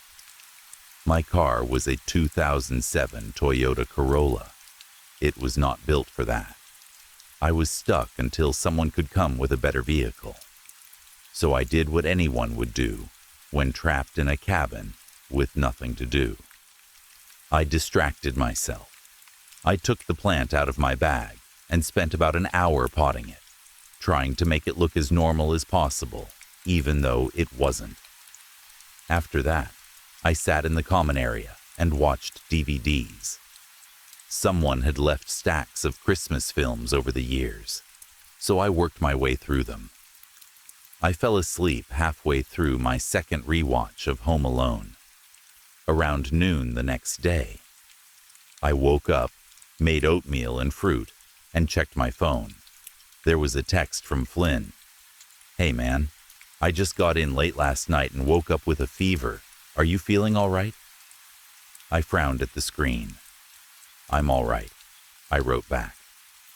"You probably just caught something being out in the cold." A minute later he replied, "KK, just checking in. Merry Christmas, Robin. The wife says hi." He sent a photo of himself with his wife and their 2 kids, all waving at the camera. Normally I'd go over for dinner on Christmas Day, but I wasn't sure I'd even be back in town before New Year's at this point. I got bored again. I wandered the cabin, flipped through old ranger diaries, field guides, pamphlets. The cabin library wasn't big. I exhausted it quickly and went back to the common room. That's when I looked at the potted plant again. Yes, there was something new at its base, a tiny sprig lying on the soil. It was so small it was almost easy to miss, but it looked fully formed, with tiny leaves that matched the plant's shape. I crouched down, staring at it like it might tell me a story. Plants didn't just drop fully formed pieces like that. Not like this. My phone buzzed with a text from Amy. "Has Flynn been texting you about this cold he has too?" "Yeah," I wrote. "Every couple of hours he's telling me about a new symptom like he's got the plague." Amy replied fast. "I told him to keep his shit to you and himself. I have enough anxiety already. Don't need him giving me something else to watch." I stared at the message, half amused, half annoyed. "Well, thanks for giving me a break then, Amy," I typed. I put my phone down. It didn't stay quiet long. Flynn texted again. He just got chewed out by Amy. But is it normal for my teeth to feel weird during a cold? Feels like I haven't gotten sick in years. I blinked at the screen. "Define weird," I replied. His typing bubble appeared and disappeared a few times, like he didn't know how to explain it. Then, "I don't know." Like tingly. You know that feeling when your adult teeth push out baby teeth? like an itch in your gums you can't reach. Kinda like that. I thought for a moment. You might have a sinus infection, I wrote. Makes sense, he replied. That'd explain the pressure behind my eyes as well. I sat up straighter, a cold thread running through me. What do you mean pressure behind your eyes? I wrote. The typing bubble came back. You know, like a pushing feeling. But sinus pressure would do that too, so I'm not worried anymore. Whatever you say, I wrote, then turned my phone off to stop myself from spiraling. The next day I turned it back on and saw a string of missed calls and messages from Flynn. The pressure is getting stronger. My wife didn't get a fever, but she's saying she has the teeth thing too. Feel bad for giving it to her, but just happy. It's contagious like a normal cold, haha. Kid just woke up with a fever. I'm starting to get a splitting headache. Hey, Robin, I think something is wrong. Robin? Hello. Robin, please answer. My stomach tightened. I called him. No answer. I called his house. No answer. I called his wife. Nothing. My texts sat on delivered, like they'd hit a wall. I waited, pacing, checking the screen again and again, like the next second might change something. It didn't. Finally, I called Amy. Have you heard from Flynn? I asked, as soon as she picked up. Not since I told him to stop talking to me about his cold, she said. Why? He called me a bunch while I was asleep, sent me all these texts, and now he isn't answering. I'm stuck here because of the road washout. Could you go check on him? No, she said, and I could hear wind and the faint static of her radio. I'm in the tower. I can't leave. Not for a few weeks. I heard they might fix your road tomorrow, though. Right, I said, forcing my voice to sound normal. He's probably just at a doctor or busy. Holiday stuff. Sure, Amy said, not sounding convinced. I've got a bit of smoke to check out. I'll text you when I'm back. After we hung up, I stared at the plant. There were more sprigs now. Dozens, scattered like little dropped twigs around the pot. I leaned closer. For a second, I thought one of them moved. Just a twitch. See, like a dying insect. I blinked hard and looked again. It didn't move. Just a sprig. That's when I heard knocking. It startled me because I wasn't expecting anyone. I hurried to the door, hope flaring stupidly in my chest that it might be Flynn or Amy. It wasn't. A man stood there wearing a high-vis vest and a white hard hat. He looked tired and uninterested, like I was just another job he didn't want to do. Hey, he said, heard you were the only one out here. Yeah, I said carefully. Well, we probably aren't going to stabilize the road for another week because of Christmas being tomorrow, he said, picking at his stubble. But we cut a little path next to it. If you want, I can guide you through so you can get out. Relief hit me so fast I almost felt dizzy. Yes, I said. That sounds great. I ran inside, grabbed my bags, stuffed them into my car. I looked at the plant one last time.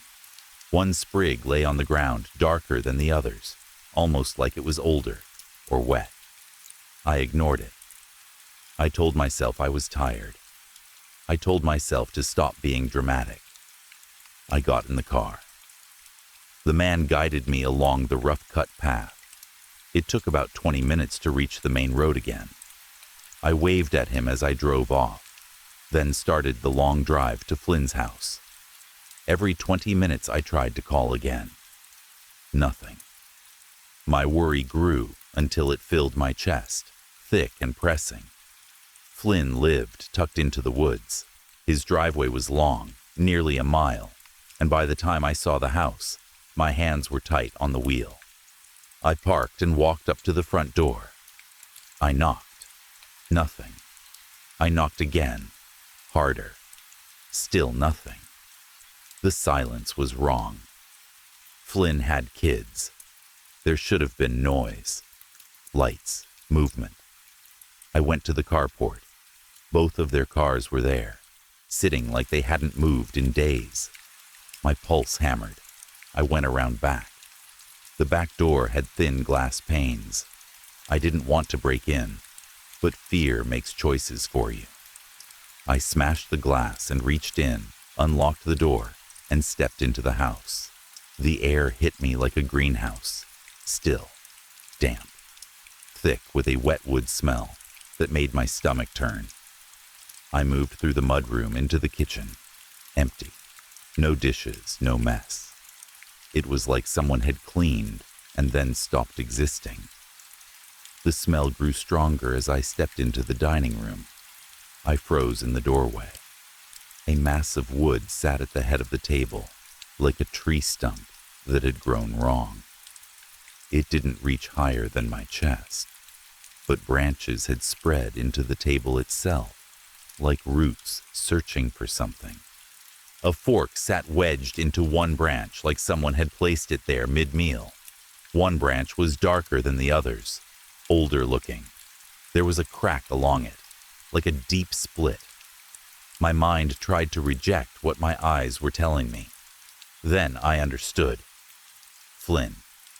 I didn't let myself scream. It felt like my throat had locked. I forced myself to move, to keep looking, because part of my brain was still begging for a different answer. A prank, a nightmare, anything. In the living room, another mass sat in front of the TV. Smaller, rounder, almost like someone curled up into a ball. 4 branch-like limbs held it up, 2 forming loops touching the ground. Another little rounded mass faced the TV. The screen was cracked and full of static, as if something had punched it. His wife. I stumbled down the hallway, breath shallow, heart slamming, and in the bedroom a third mass lay on the bed. Smaller than Flynn's, larger than the one by the TV, lighter in color, like younger wood. My brain didn't want to name it. I heard a sound then, faint and wet, like labored breathing. It was coming from the children's rooms. I ran. In the youngest child's bedroom, Donnie lay on the bed, writhing weakly. His skin looked wrong, stiff and shining. His breathing rattled. His eyes were half open but unfocused. "Hey," I said, voice shaking. "Hey, Donnie, it's okay. It's okay. We're going to the hospital. I've got you." I scooped him up quickly and held him tight against my chest so he wouldn't see the rest of the house, so he wouldn't look down the hall and understand. He cried into my shirt. "Where are my mommy and daddy?" he said, voice breaking. "I haven't seen them since yesterday. I couldn't leave my bed." "They're okay," I lied, because I didn't know what else to do. "Everything's going to work out, all right?" I carried him outside, put him in the back seat, buckled him in as gently as I could. Then I drove. The nearest hospital was 45 minutes away. I sped, heart pounding, glancing back again and again at his small shape. His breathing grew harder, then quieter. His movements slowed. I made the drive in 30 minutes, barely remembering the road. When I parked, I jumped out and opened the back door. Donnie was stiff. His skin had hardened, like sapling bark. He was locked into a curled fetal position, frozen in place like he'd been caught mid-breath. I couldn't touch him. I couldn't make myself. I climbed back into the driver's seat and sat there shaking, staring through the windshield as if it might turn into something else if I didn't look. That's when my phone buzzed. A text from Amy. "Were they able to get you out?" I stopped by the cabin because a bit of smoke was over there, and you weren't there. You owe me a Band-Aid for my kit, by the way. I went to touch your stupid plant, and it cut me. I stared at the message until the words stopped feeling like words. Then my gaze drifted to my hands on the steering wheel.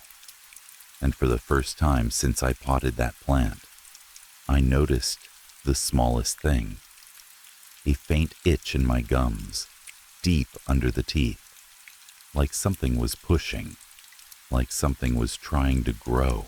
Story 6.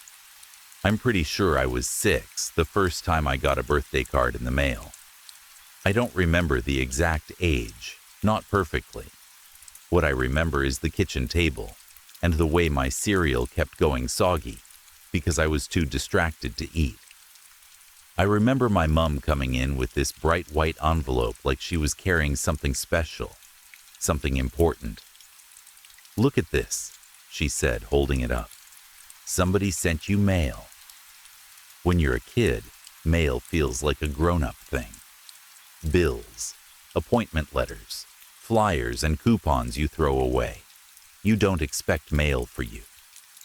So when she handed it over, I felt proud in a strange way, like I'd been invited into a world I wasn't meant to be in yet. My name was on the front. Just my first name. No last name. No return address. Nothing in the top corner that told me where it came from. "Who's it from?" I asked. "Probably family," she said. "Someone being silly and forgot to write the rest." She smiled when she said it, but it was a careful smile. It stayed on her face a second too long, then twitched at the edges, like she was trying to keep it steady. I tore the envelope open. Inside was a generic birthday card. Balloons, cake, bright colors, the kind you find in a supermarket when you don't know what else to buy. Inside, in neat blue ink, were 2 words: "Happy Birthday." That was it. No signature, no love from, no name at all. I remember turning the card towards my mom, as if she'd suddenly be able to recognize it, as if the answer would appear on her face. She looked at it for a few seconds, then put it on the counter like it was nothing. "See?" she said. "Somebody loves you. Eat your cereal." That should have been the end of it. Just a strange little moment, something I'd laugh about when I got older, a weird kid memory. But the next year, another envelope showed up. Same bright white, same neat handwriting on the front, just my first name again. Still no return address. Inside, the same words: "Happy Birthday." After the 3rd year in a row, my mom stopped acting like it was cute. I caught her one morning at the kitchen counter with the card open, staring at it like it was a puzzle that had been dropped into her lap. She ran her thumb over the writing, slow and careful, as if she was trying to feel the shape of the letters and recognize whoever had made them. Then she flipped the envelope over and over, like something would suddenly appear on the back if she looked hard enough. "Who is it from?" I asked. She jumped like I'd crept up behind her. "I told you," she said too quickly. "Probably someone in the family. Go get your shoes on. We're going to Nana's." She didn't leave the cards out after that. She didn't put them on the fridge. She didn't set them on the table. She started hiding them, like if I didn't see them, they wouldn't matter. But they kept coming anyway. Every year. Same day. Same kind of card. Same handwriting. When I hit middle school, the message changed. One year it said, "Happy Birthday. I hope you get everything you ask for." That didn't feel too strange. That could still be a distant relative who didn't know me well. The next year, it said, "Happy Birthday. I hope practice went well. I'm proud of you." That one made my mom go quiet. It was around the time I started playing basketball more seriously. I stayed late after school to practice shooting. We had games. Parents sat in the stands and shouted encouragement. People talked. It wasn't a secret. Still, My mum's face turned stiff when she read it. The year after that, the card said, "Happy birthday. Nice job on making the team. You look strong out there." It was the first time the card made my stomach turn. "How do they know that?" I asked my mom. She tried to brush it off, but she wasn't good at hiding things from me anymore. Her smile didn't reach her eyes. "Maybe your coach," she said, "or one of the other parents. Don't worry about it." But she did worry. I heard her later that night on the phone. I couldn't hear the words clearly through the wall, but I heard her voice. Low, tight. The voice she used when she was trying not to cry or shout. On the next day, she took the cards to the police station. When she came back, she didn't look reassured. She looked annoyed, like she'd tried to push a heavy door open, and it hadn't moved at all. "They said there's not much they can do," she told me. "There's no threat, no name, nothing they can trace. They said it's probably some relative trying to be cute, or an older kid being weird." "You showed them the part about the team?" I asked. "I did," she said. "They told me if there are any threats, we should come back." The next year, the card went back to just happy birthday, like whoever was writing them had been warned, or like they'd decided to pull back on their own. We moved when I was 13. My mum got a better job in another town. A fresh start, new house, new school, new neighbors, new streets, new routines. I remember standing in the driveway the week we moved in, looking at the mailbox with the fresh numbers on it and thinking, they don't know where I live now. It felt like I could finally breathe. Then I turned 14 a few months later. On the morning of my birthday, there was an envelope in the mail. Same white, same neat handwriting, just my first name. I stared at it for a long time, my hand hovering like touching it might burn me. Then I looked over at my mum. Her face had gone pale. "Maybe they forwarded it from the old place," she said. But we both knew that didn't make sense. You can't forward something that has no return address and was sent to a kid with only a first name written on it. Inside, the card said, "Happy birthday, new house, same you." That night, my mum installed extra locks on the doors. After that, the cards stayed quiet in their wording again. Still every year, still on the exact day, still the same handwriting, but nothing specific, nothing personal, like whoever it was understood they'd shown their hand too much. Happy birthday. Hope you have a great day. Hope you feel special. After a while, I got used to it in the way you get used to things you shouldn't. It became part of the calendar, like seasons, like school terms, like getting older. Once a year, a reminder would show up that somebody out there knew where I lived and how old I was, and then life would keep moving. I moved out just after college into a cheap 2-bedroom house with thin walls and a front door that stuck when it rained. It was the first place that was properly mine. I bought an old couch from someone online, picked up a second-hand TV, and built my own bed frame and almost snapped the screws in the process. Every year, a card still came. Somehow they always found my address. Every move, every new place. It didn't matter. When I was 23, I met my girlfriend.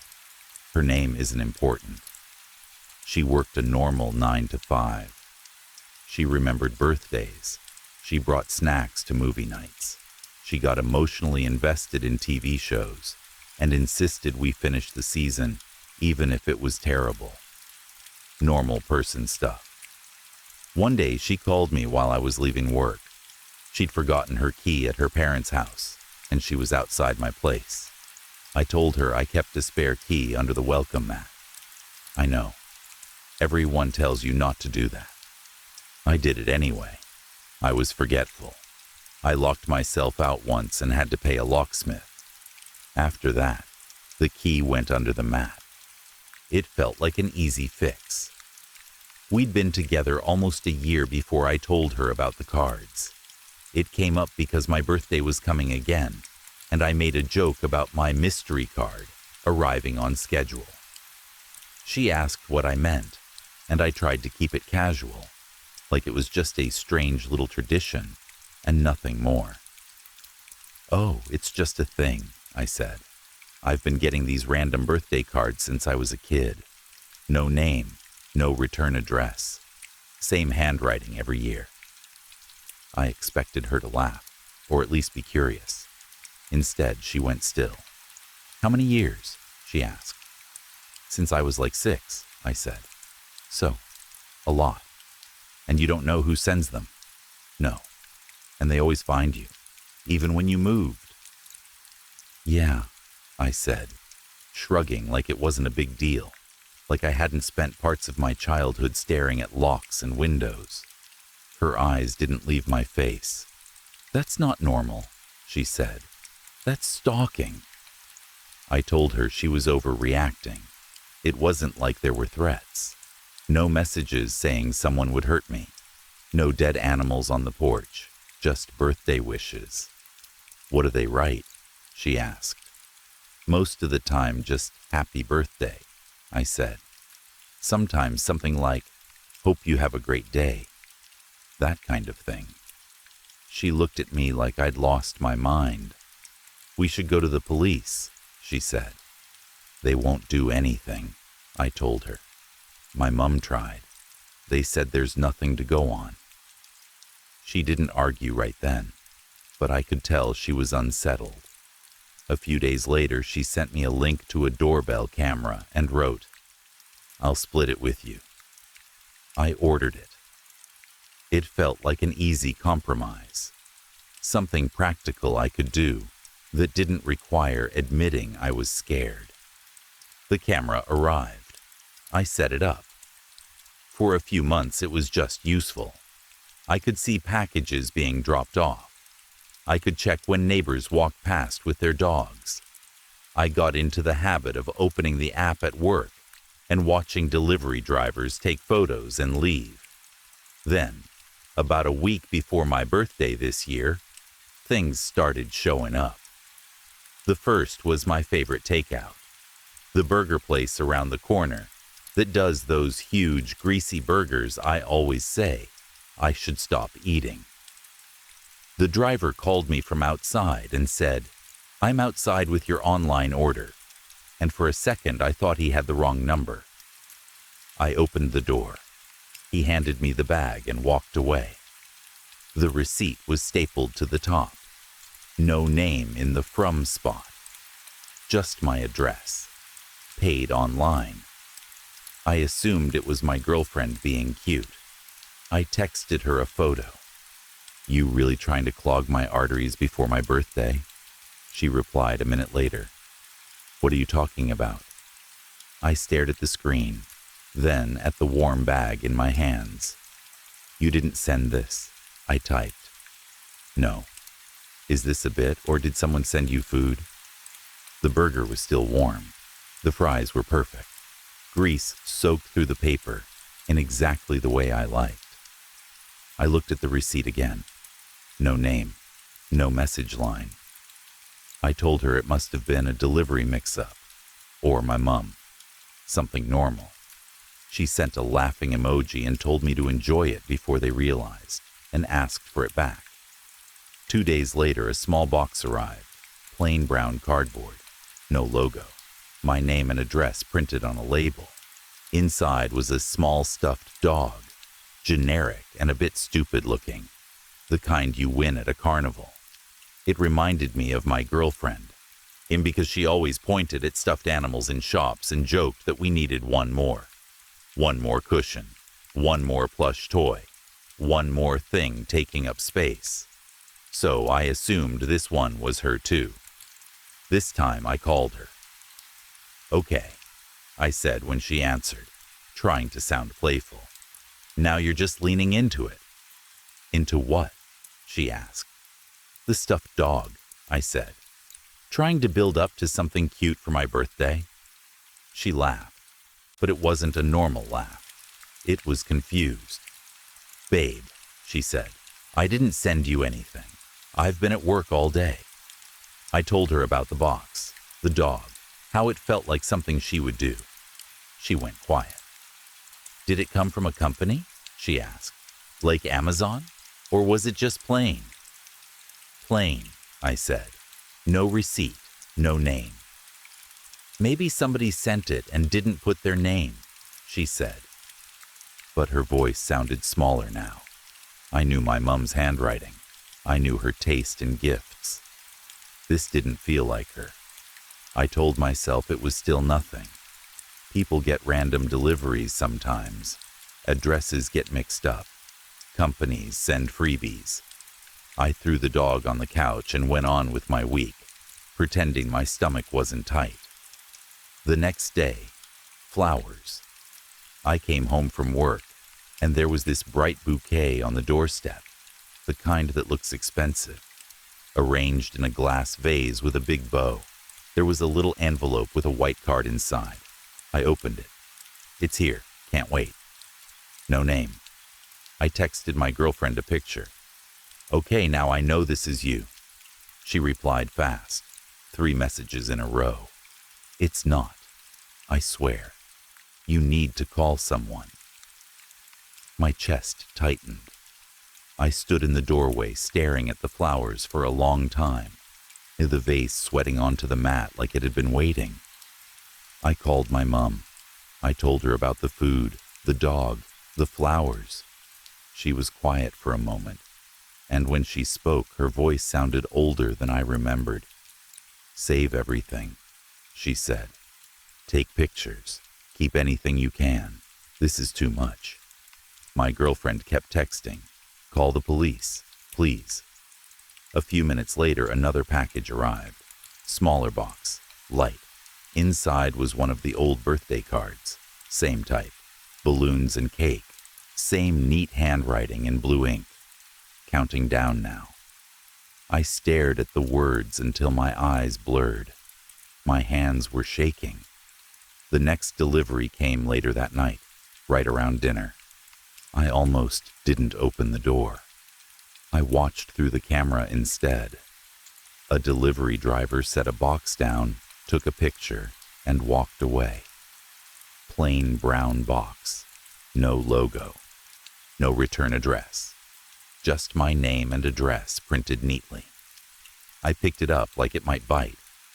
Inside was my spare key, the one from under the mat.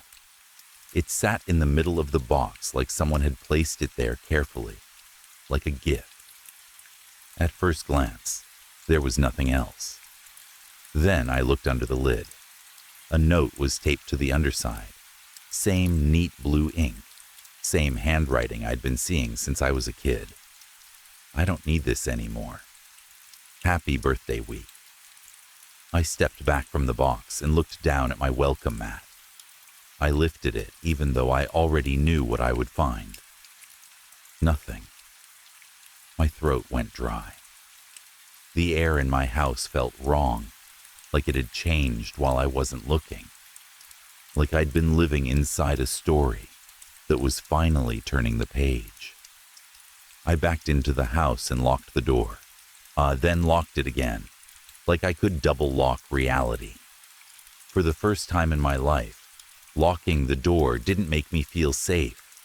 It made me feel stupid, because whoever this was had already proved they didn't need the door to be open. I called 911. I told the dispatcher everything in a rush. The cards since I was 6, the gifts showing up every day, the note, the key. I expected her to sound bored. I expected her to tell me it was probably nothing. She didn't. "Do you feel safe in the residence right now?" she asked. "No," I said, and my voice cracked on the word. Someone had my key. They've been leaving stuff every day. They know where I live. They've known since I was a kid. Okay, she said. I need you to leave the residence and come to the station. Bring the key and any notes you have. Shouldn't somebody come here? I asked. If there is no one currently attempting entry and no immediate threat, coming in person is the best way to start a report, she said. Do you have transportation? I told her yes. She told me again to leave the house. Do not stay. Bring everything I had. I hung up and grabbed my wallet, my phone, the cards, the note, the spare key. I hesitated, then called my girlfriend. She answered on the second ring. Hey, she said. Are you okay? No, I said. Listen, you're at work, right? Yeah, why? When you get off, go straight to your parents' place, I said. Don't come to my house. Don't meet me there. I'll call you from the station. What happened? Her voice thinned with fear. I'll explain later, I said. Please, just do it. There was a pause. Then she said, Okay, you call me as soon as you can. I locked the door behind me even though it felt pointless, and walked to my car, with the key heavy in my pocket like a stone. Now I'm sitting in the police station lobby. Everything is too bright. The chairs are hard plastic. A TV in the corner shows a daytime program with the sound off. A kid sits with his mum filling out a form. A man at the front desk argues about getting his car out of impound. I'm holding a clear plastic bag with the key and the cards inside. My name hasn't been called yet. My leg won't stop bouncing. My phone buzzes. For a second, I think it's my girlfriend or my mum. It's a notification from the doorbell camera. Motion detected at your front door. My heart drops so hard I feel sick. For a split second, all I can think is, she didn't listen. She went to the house anyway. My hands fumble. I nearly drop the phone. I catch it and tap the notification. The live feed loads. It's not her. A man is standing on my front step with his back to the camera. He's big, not just tall, but wide. Heavy shoulders stretching a dark jacket. Hood up, hands hanging by his sides. He stands so still the feed looks frozen at first. Then I hear him breathing through the speaker. Slow, steady, like he's calming himself, like he's enjoying the wait. He's angled perfectly so the camera can't see his face, just the back of his head and the edge of his jaw under the porch light. He doesn't knock right away. He just stands there. You're being quiet today, he says softly. His voice is calm, almost gentle, and that makes it worse. It's not a monster voice. It's not dramatic. It's a normal man's voice with something cold underneath. I know you're there, he says. You shouldn't keep me waiting. I grip the phone so hard my fingers hurt. Around me, people in the station move and talk and laugh quietly, like nothing is happening. Like my screen isn't showing the next part of my life changing. You know what today is, he says. My favorite day. He pauses. Your birthday, he says, like he's savoring the words. He lifts one hand and knocks 3 times. Slow, heavy. Knock, knock, knock. It echoes through the speaker and hits my chest like someone striking a drum inside me. Come on, he says, and now his voice sounds brighter, excited. You're being rude. He knocks again, harder. Open the door, he says. It's time to celebrate. I stare at the feed. The porch light flickers slightly, like it doesn't like him being there either. Nobody has called my name yet. He knocks again, and again, and again, each hit louder than the last. Open the door, he suddenly shouts, and the calm is gone like a mask ripped off. His voice cracks. with something that sounds almost like happiness. It's time to celebrate. He pounds the door with his fist. The camera shakes. The feed wobbles. The sound is sharp and ugly. And still, he never turns around. He doesn't need to. It feels like he knows exactly where I am, even though I'm miles away sitting under fluorescent lights in a police station. He keeps knocking. He keeps waiting. And I sit there with my phone in my hands, watching him at my door, thinking about every birthday since I was 6, every white envelope, every neat blue letter, all of it leading to this. Story 7. I didn't believe in anything supernatural until the night the streetlights bent. It was around 2:30 a.m. I was driving home from a late shift, cutting through the same industrial stretch I'd used 100 times. Same abandoned warehouses crouched behind chain-link fencing. Same sodium lamps buzzing above cracked pavement.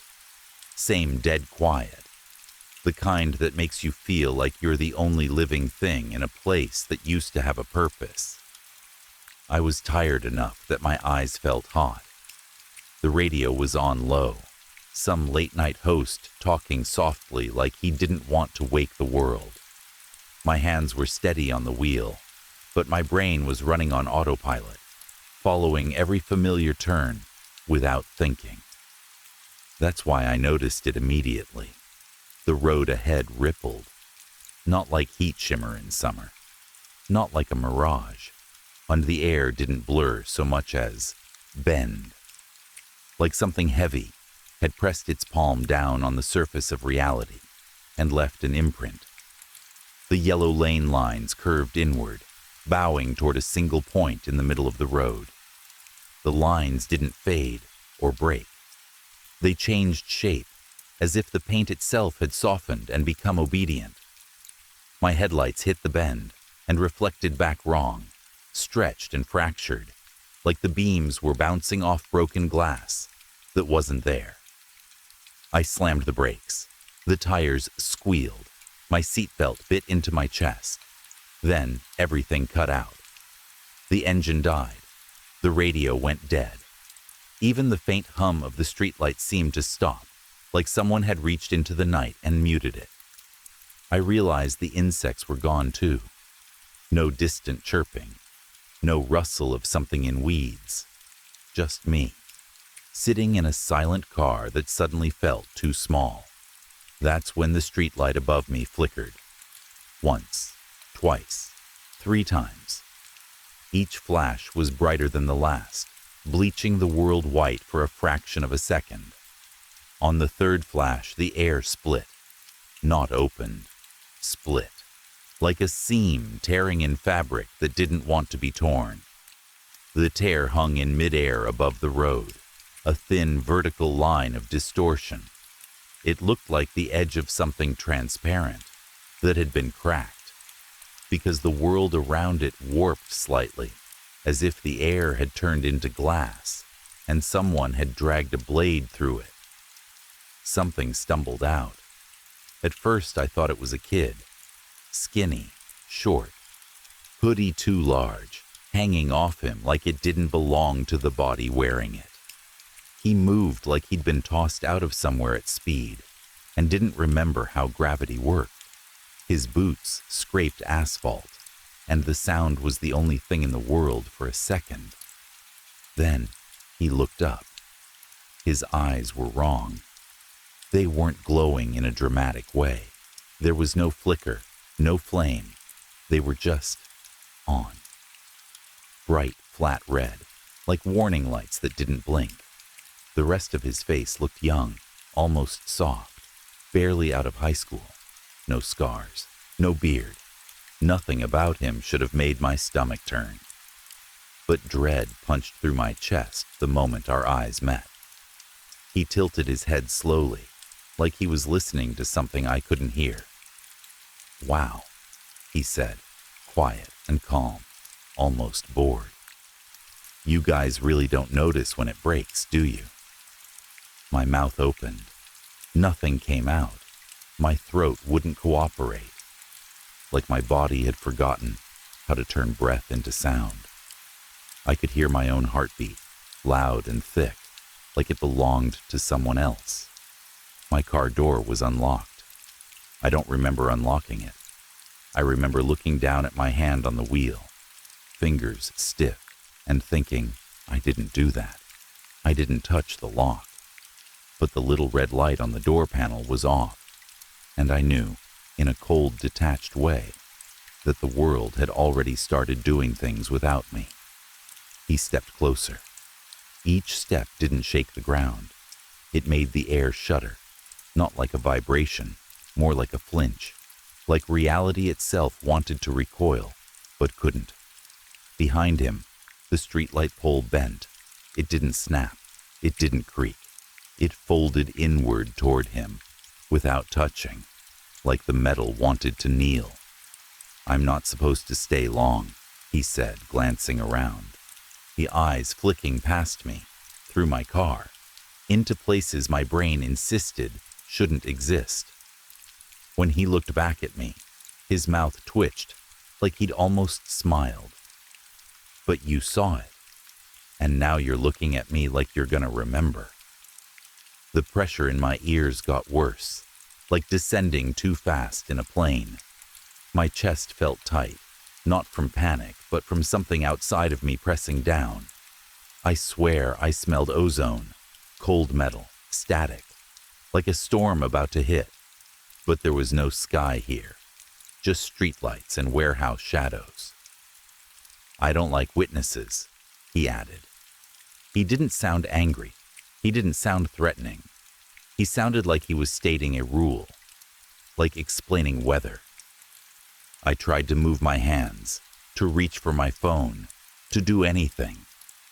My muscles didn't obey. It wasn't like I was tied down. It was worse than that. It was like my body didn't understand that movement was still allowed. Then, suddenly, he paused. He squinted, leaned closer. His eyes flicked over my body, not leering, not curious, clinical, as if he was reading something only he could see. Huh, he murmured.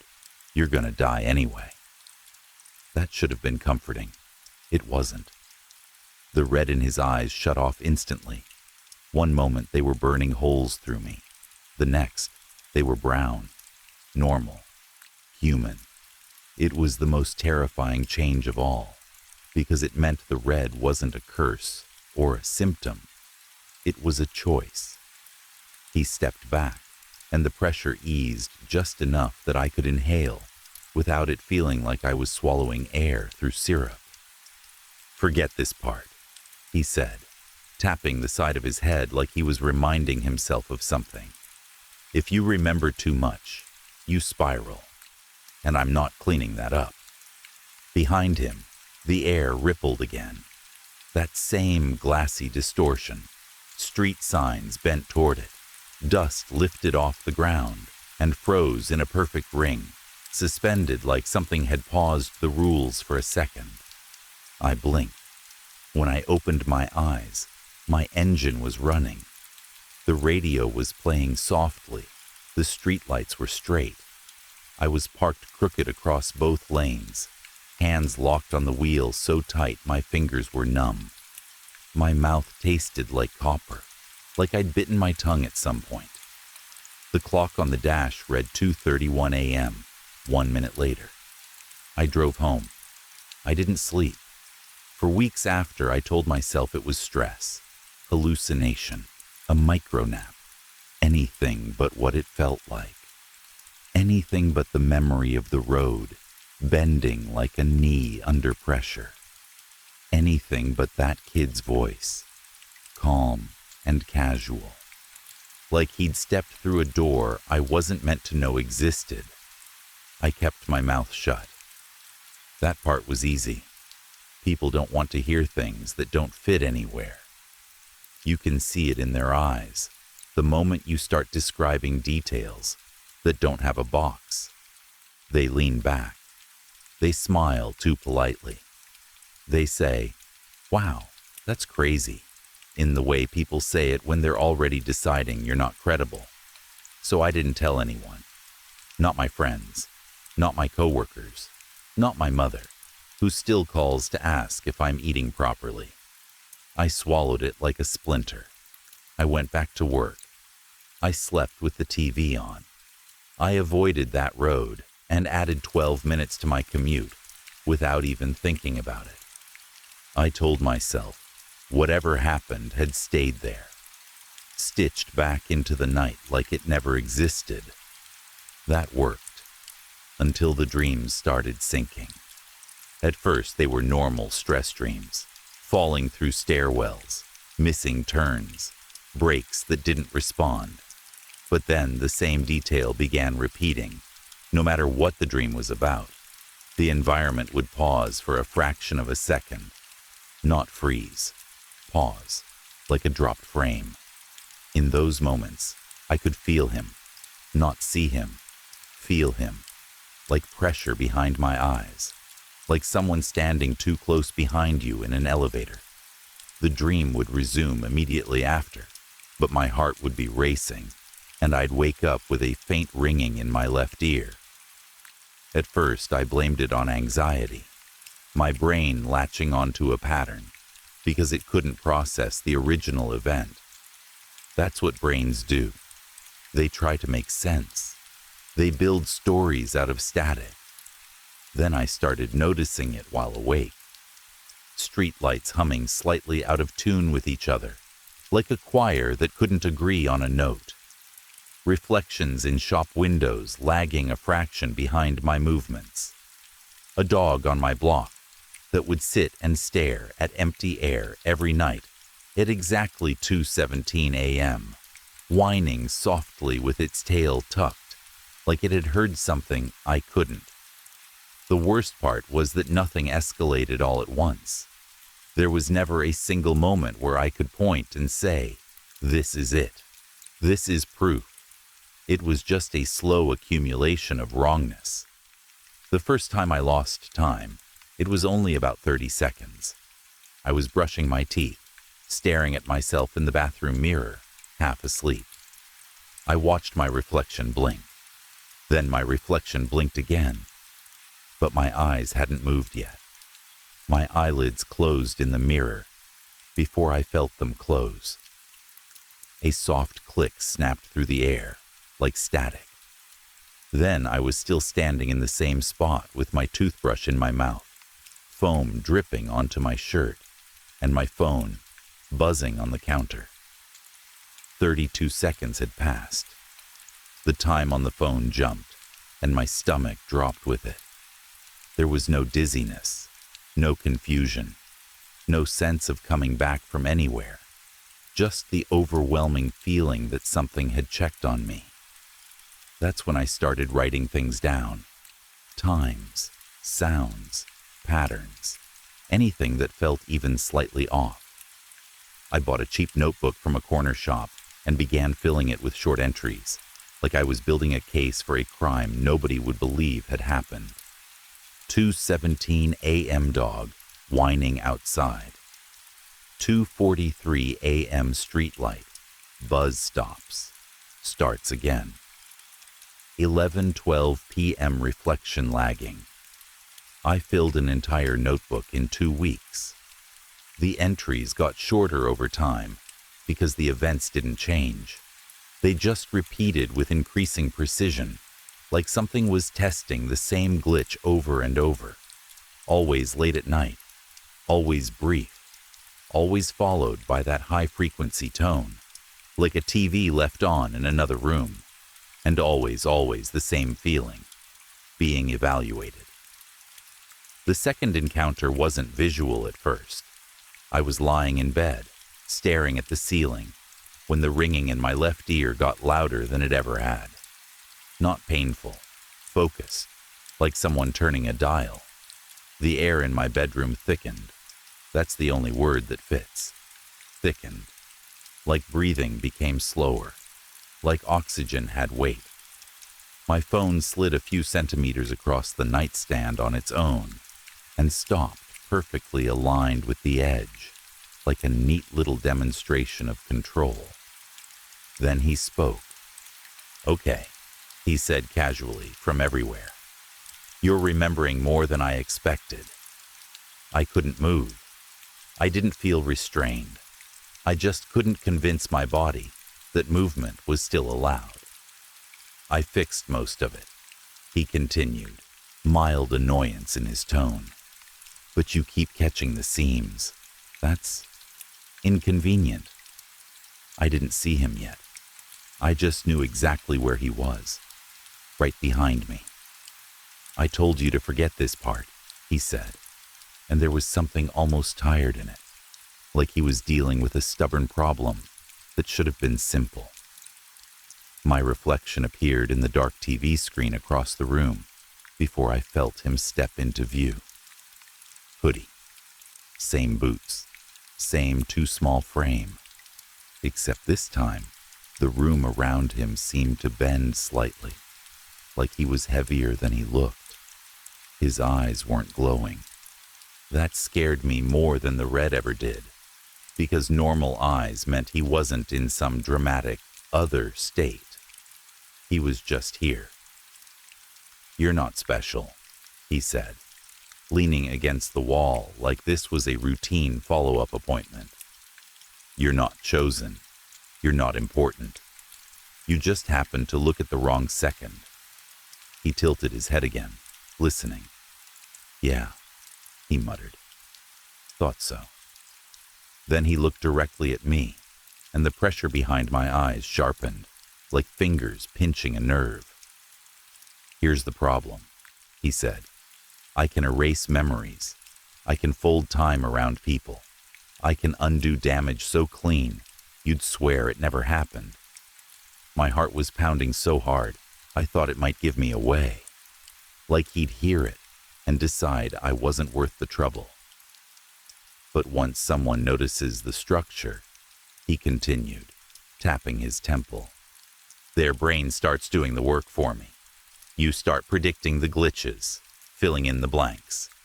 He smiled faintly, not cruel, not kind, just tired. "And eventually, that attracts attention." The room flickered. For a split second, I saw layers. Walls thinned into outlines. The furniture looked like wireframe models. My own hands felt wrong, like I was aware of my heartbeat from the inside out, aware of the blood moving like a machine. Then it stopped. He straightened. "I'm going to fix this one more time," he said. "After that, if you keep pushing, I won't bother." I tried to speak. My jaw moved a fraction. No sound. It didn't matter. He stepped backward into a distortion that had already begun forming behind him. The air folded. The light curved. The sound dipped like someone muted reality for half a breath. Before he vanished, he glanced back at me. "Oh," he added, "if you ever hear the ringing get quiet instead of loud, don't look for me." Then he was gone. I woke up the next morning with my notebook blank. Every page, every entry, gone, not torn out, not smudged, not changed, blank. The paper was clean and untouched as if it had never held ink.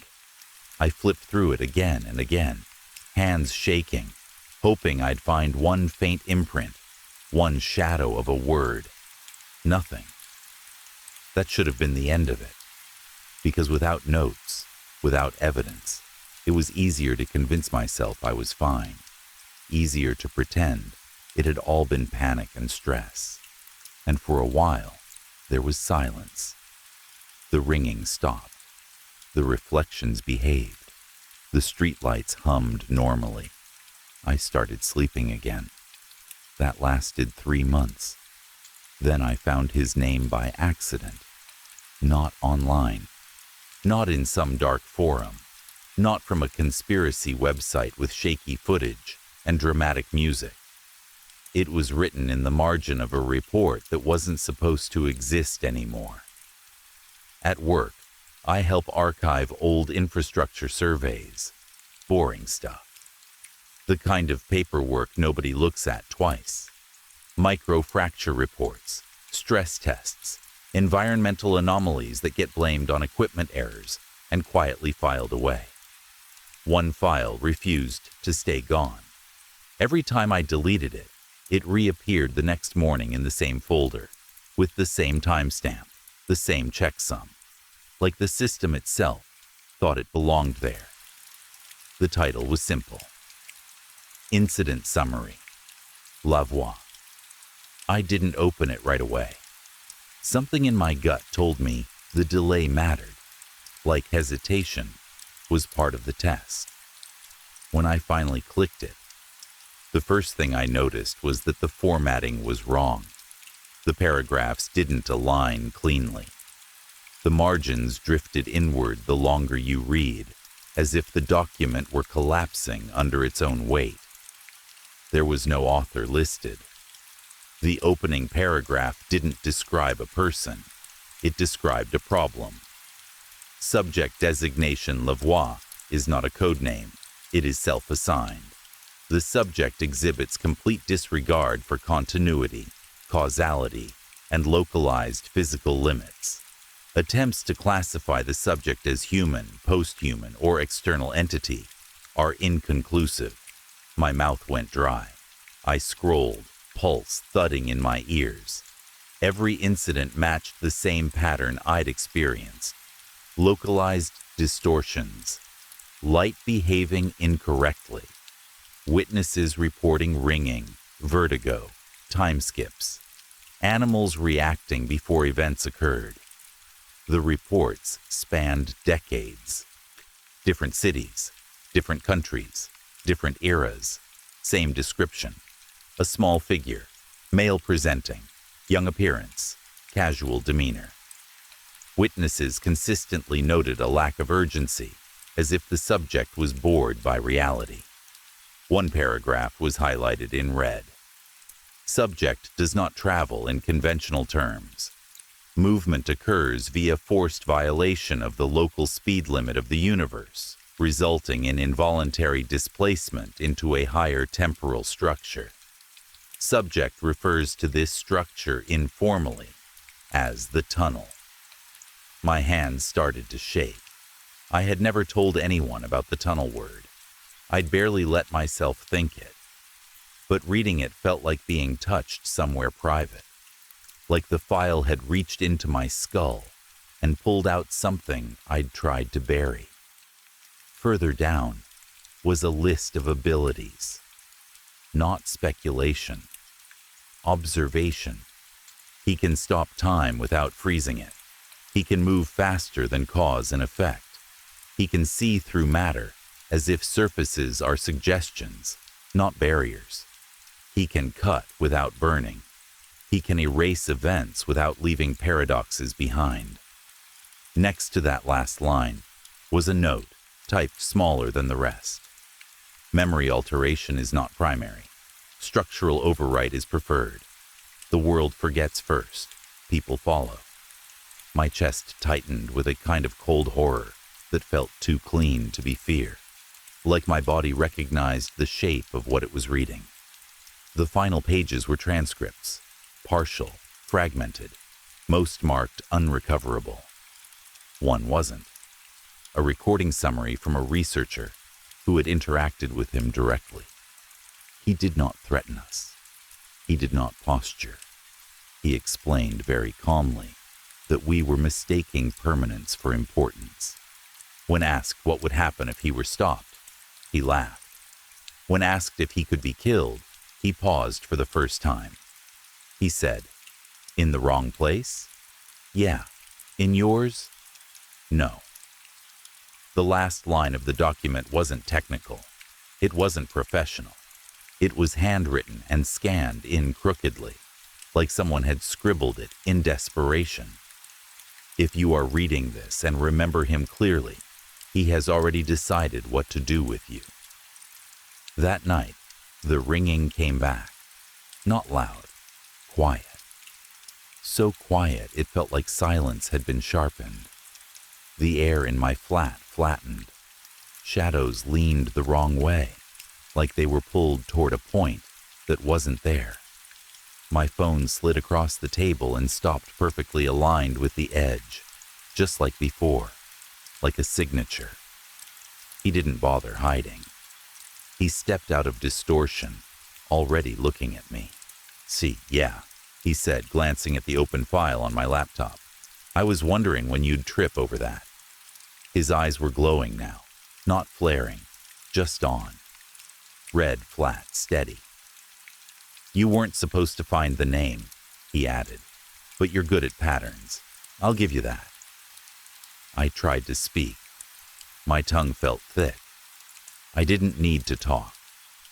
He already knew I was terrified. He looked at fear the way someone looks at a weather forecast. Not impressed, not concerned. He sat on the edge of my table like it was normal, like gravity still worked the same way around him. "La voix," he said, tapping his chest. "That's me. Not a title, not a myth, just what I go by." He looked genuinely curious when he asked the next question. "So," he said, "you want the short version, or the one that keeps you awake forever?"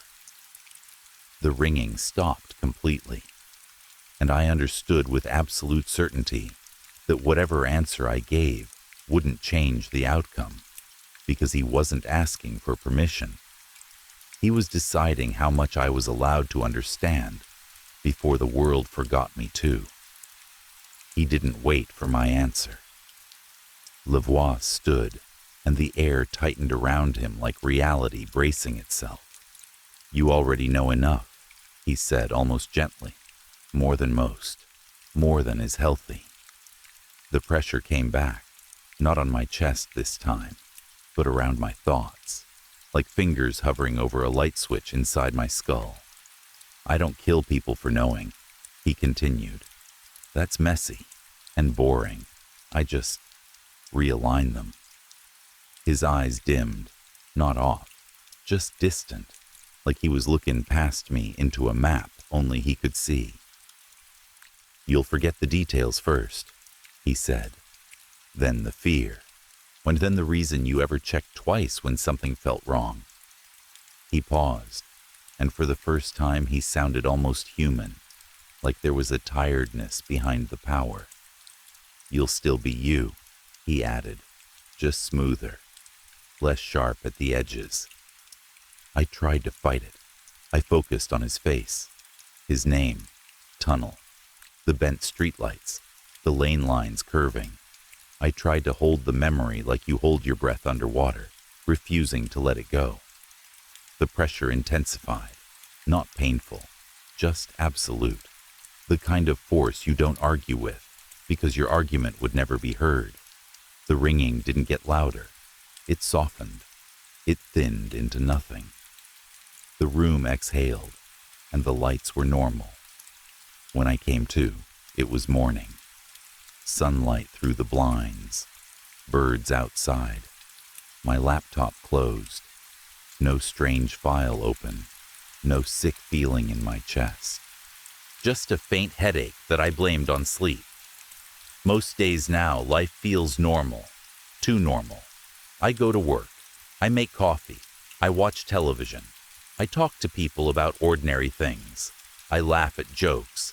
I plan weekends. I keep moving.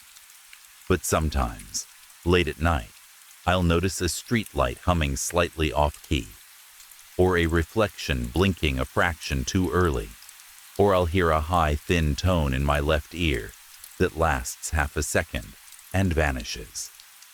In those moments, I feel the world pause, just slightly, like it's checking itself, making sure everything is still in place.